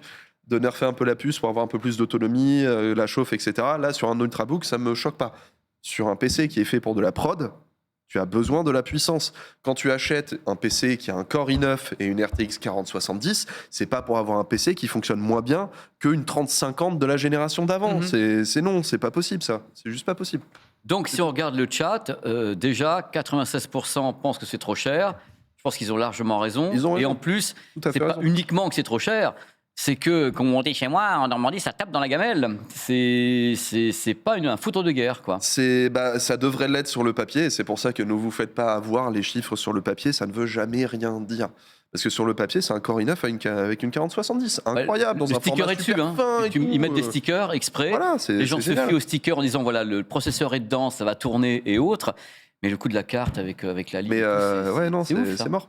On a un CPU comme un GPU qui sont ultra bridés, en fait. Donc non, vous ne pouvez pas acheter ce produit. Particulièrement quand vous avez en face un ordinateur qui propose mieux, légèrement moins cher, avec le même niveau de service, en fait. Mais C'est non. Mais le truc que tu as dit à propos du Razer, c'est que Razer est quand même une marque qui est à la base plutôt tournée vers le gaming, Ouais. et qui ont donc un produit, celui que tu cites, qui est en face de celui-ci, qui est un peu Le Blade hybride, 16. qui est capable également de travailler sur autre chose que du gaming, où à la base il est vraiment performant pour ça. En fait, c'est Parce que ce produit, en fin de compte, il est plutôt pour les créateurs, pas forcément gaming, tandis que l'autre, est-ce qu'il serait pas plus tourné gaming, le Mais Razer? c'est ça le truc, c'est que la puissance brute, quoi qu'il arrive, va être utilisée pour tous les trucs. Bah, tu vois, tes montages, tu les fais sur un ordinateur gamer. Oui. Parce que c'est là où il y a la puissance. Oui. Parce que maintenant J'avoue. qu'on a l'accélération. Un bon gros l'accélération MSI des matérielle du familles qui GPU, ralentit pas. Voilà, exactement. Et c'est justement ce qu'avait fait Razer à un moment, c'est de rentrer vraiment fortement dans le programme Studio qui va optimiser les drivers pour les créations type Blender ou des trucs comme ça. Mais c'est un choix que tu fais dans GeForce Experience. Vous pouvez le faire chez vous si vous voulez. Hein. Tout bêtement, il y a 3 petits points. Tu choisis les pilotes Studio et salut. C'est les mêmes PC au bout. C'est juste une question d'optimisation des drivers. Donc, change le truc. Et Razer a vraiment poussé pour aller vers les créatifs et ça se voit aujourd'hui. Bah écoute, c'est bien de l'avoir dit avec autant de clarté et de franchise. Le test complet sera sur Frandroid sous peu. Ah, c'est sur Frandroid. C'est sur Frandroid. Ça sera sur Frandroid. Tout à fait. C'est parfait, ça, on ira regarder ça avec tous les petits commentaires, tout ce qui va bien. Maintenant, on va faire des bons plans. Vous savez, cette chronique de bons plans absolument étonnant. Voilà, c'est moi qui l'ai fait en plus, les bons plans. Enfin, c'est moi. C'est Florian qui m'a dit voilà, fais les bons plans. Mais je suis comme ça, moi. Je suis un robot. I am a robot. On envoie le jingle, les loulooks. Alors, les bons plans, en effet, comme c'est moi qui vais les traiter, donc Florian m'a trouvé des bons plans autour de l'audio avec une barre de son. Alors, TCL est une marque qui fait des téléviseurs, mais fait également des barres de son chez TCL. Et l'avantage de TCL, c'est que, entre guillemets, sans avoir des produits qui coûtent 1500 ou 2000 euros et machin et trucs, avec des barres de son, on a déjà des petits produits sympas. C'est-à-dire que c'est pas des foudres de guerre. Hein. La plupart des produits début de gamme chez TCL, ce sont des barres de son qu'on va dire pour aider un téléviseur, une barre de son un petit peu d'appoint. Voilà. Donc, je vous propose la TCL TS70. Donc voilà, c'est un home cinéma en 2.1 canaux. Donc, ça veut dire 2.1. Hein, c'est pas 12 machin truc, 2.1 canaux. Bluetooth, 320 watts. Théorique, justement, quand on parle de ça, au taxi, à la tienne et sienne, quand on parle aussi des puissances, quand on dit, voilà, une puissance d'une barre de son à 320 watts, on est dans la théorie la plus pure, totale. Quand c'est mesuré, c'est rarement ça. Donc, la barre de son est intéressante au niveau du tarif parce qu'elle était à 205 €. Déjà, c'est un petit modèle pour les gens qui voudraient donc une solution d'appoint. Et on la trouve actuellement à 99,99 €. Donc, à 100 €. C'est vraiment quand vous avez un téléviseur et vous sentez que, bon, il faut lui donner un coup de main au pépère parce qu'il ne va pas s'en sortir. Parce que le problème des téléviseurs actuellement, c'est que c'est super, ils sont jolis, ils sont de plus en plus fins.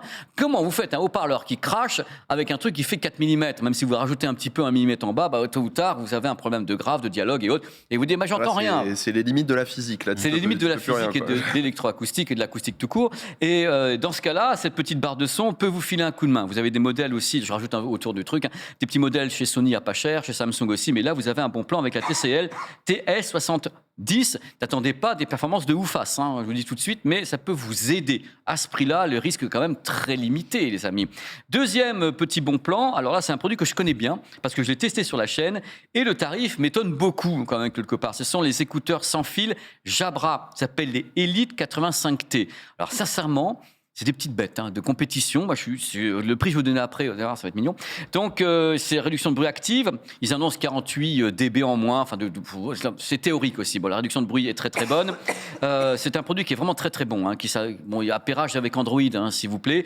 Le son est pas mal du tout. On l'avait mesuré et tout. Un produit excellent. Donc, les Jabra Elite 85T, carrément 129 € au lieu de 249. Ça, je peux vous dire, c'est vraiment une affaire.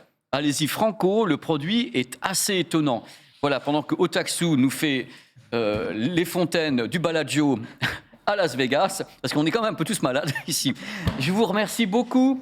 Otaksu, il essayait d'être discret. Merci beaucoup, merci Reza, merci Amandine, c'était un plaisir de t'avoir ici. On te retrouve donc sur le Journal du Geek. Sur Journal du Geek. Et puis ici, un jeudi sur deux. Un jeudi sur deux ici, c'est vraiment une joie de t'avoir ici. Moi aussi. Vraiment. Captain, on se retrouve dans ta cave. Voilà, comme d'habitude. Dans ta cave. Otax, on te retrouve dans la cave de Captain. La cave de Captain aussi. Sur otaksu.fr. Dans le Journal du Geek. Et toi, Reza, on te retrouve sur Manga Sûr demain. Sur Manga Sûr demain. Dans ce cas, Reza, comme d'hab. C'est merveilleux. Merci. N'oubliez pas, tous les jeudis, c'est le JDH. 16h, 18h. On traite toute l'actualité avec les gens qui sont ici. On aborde toutes les thématiques possibles. Quand on a le temps, on fait des tests. Et c'est en même temps un replay après. Parlez de cette émission autour de vous. On vous le rendra beaucoup. Voilà. Dans tous les cas, en quelques instants, c'est le récap. Je fonce. Et dans le récap, on va s'occuper un petit peu des enceintes Sonos qui sont ici. Merci à la régie également, aux petits loulous qui sont de notre côté. Merci. Franchement, à Florian qui pré-mâche le travail. Quand j'arrive, j'ai rien à faire. Il me dit, Pépé, l'émission va être géniale. Je lui dis, oui, Florian, ça va être génial. Parce qu'ils sont là, les gens. Et merci à vous d'être là, surtout. surtout. On se retrouve dans quelques instants dans le récap et la semaine prochaine ici et dans Manga Sur demain. Allez, ciao, des bisous.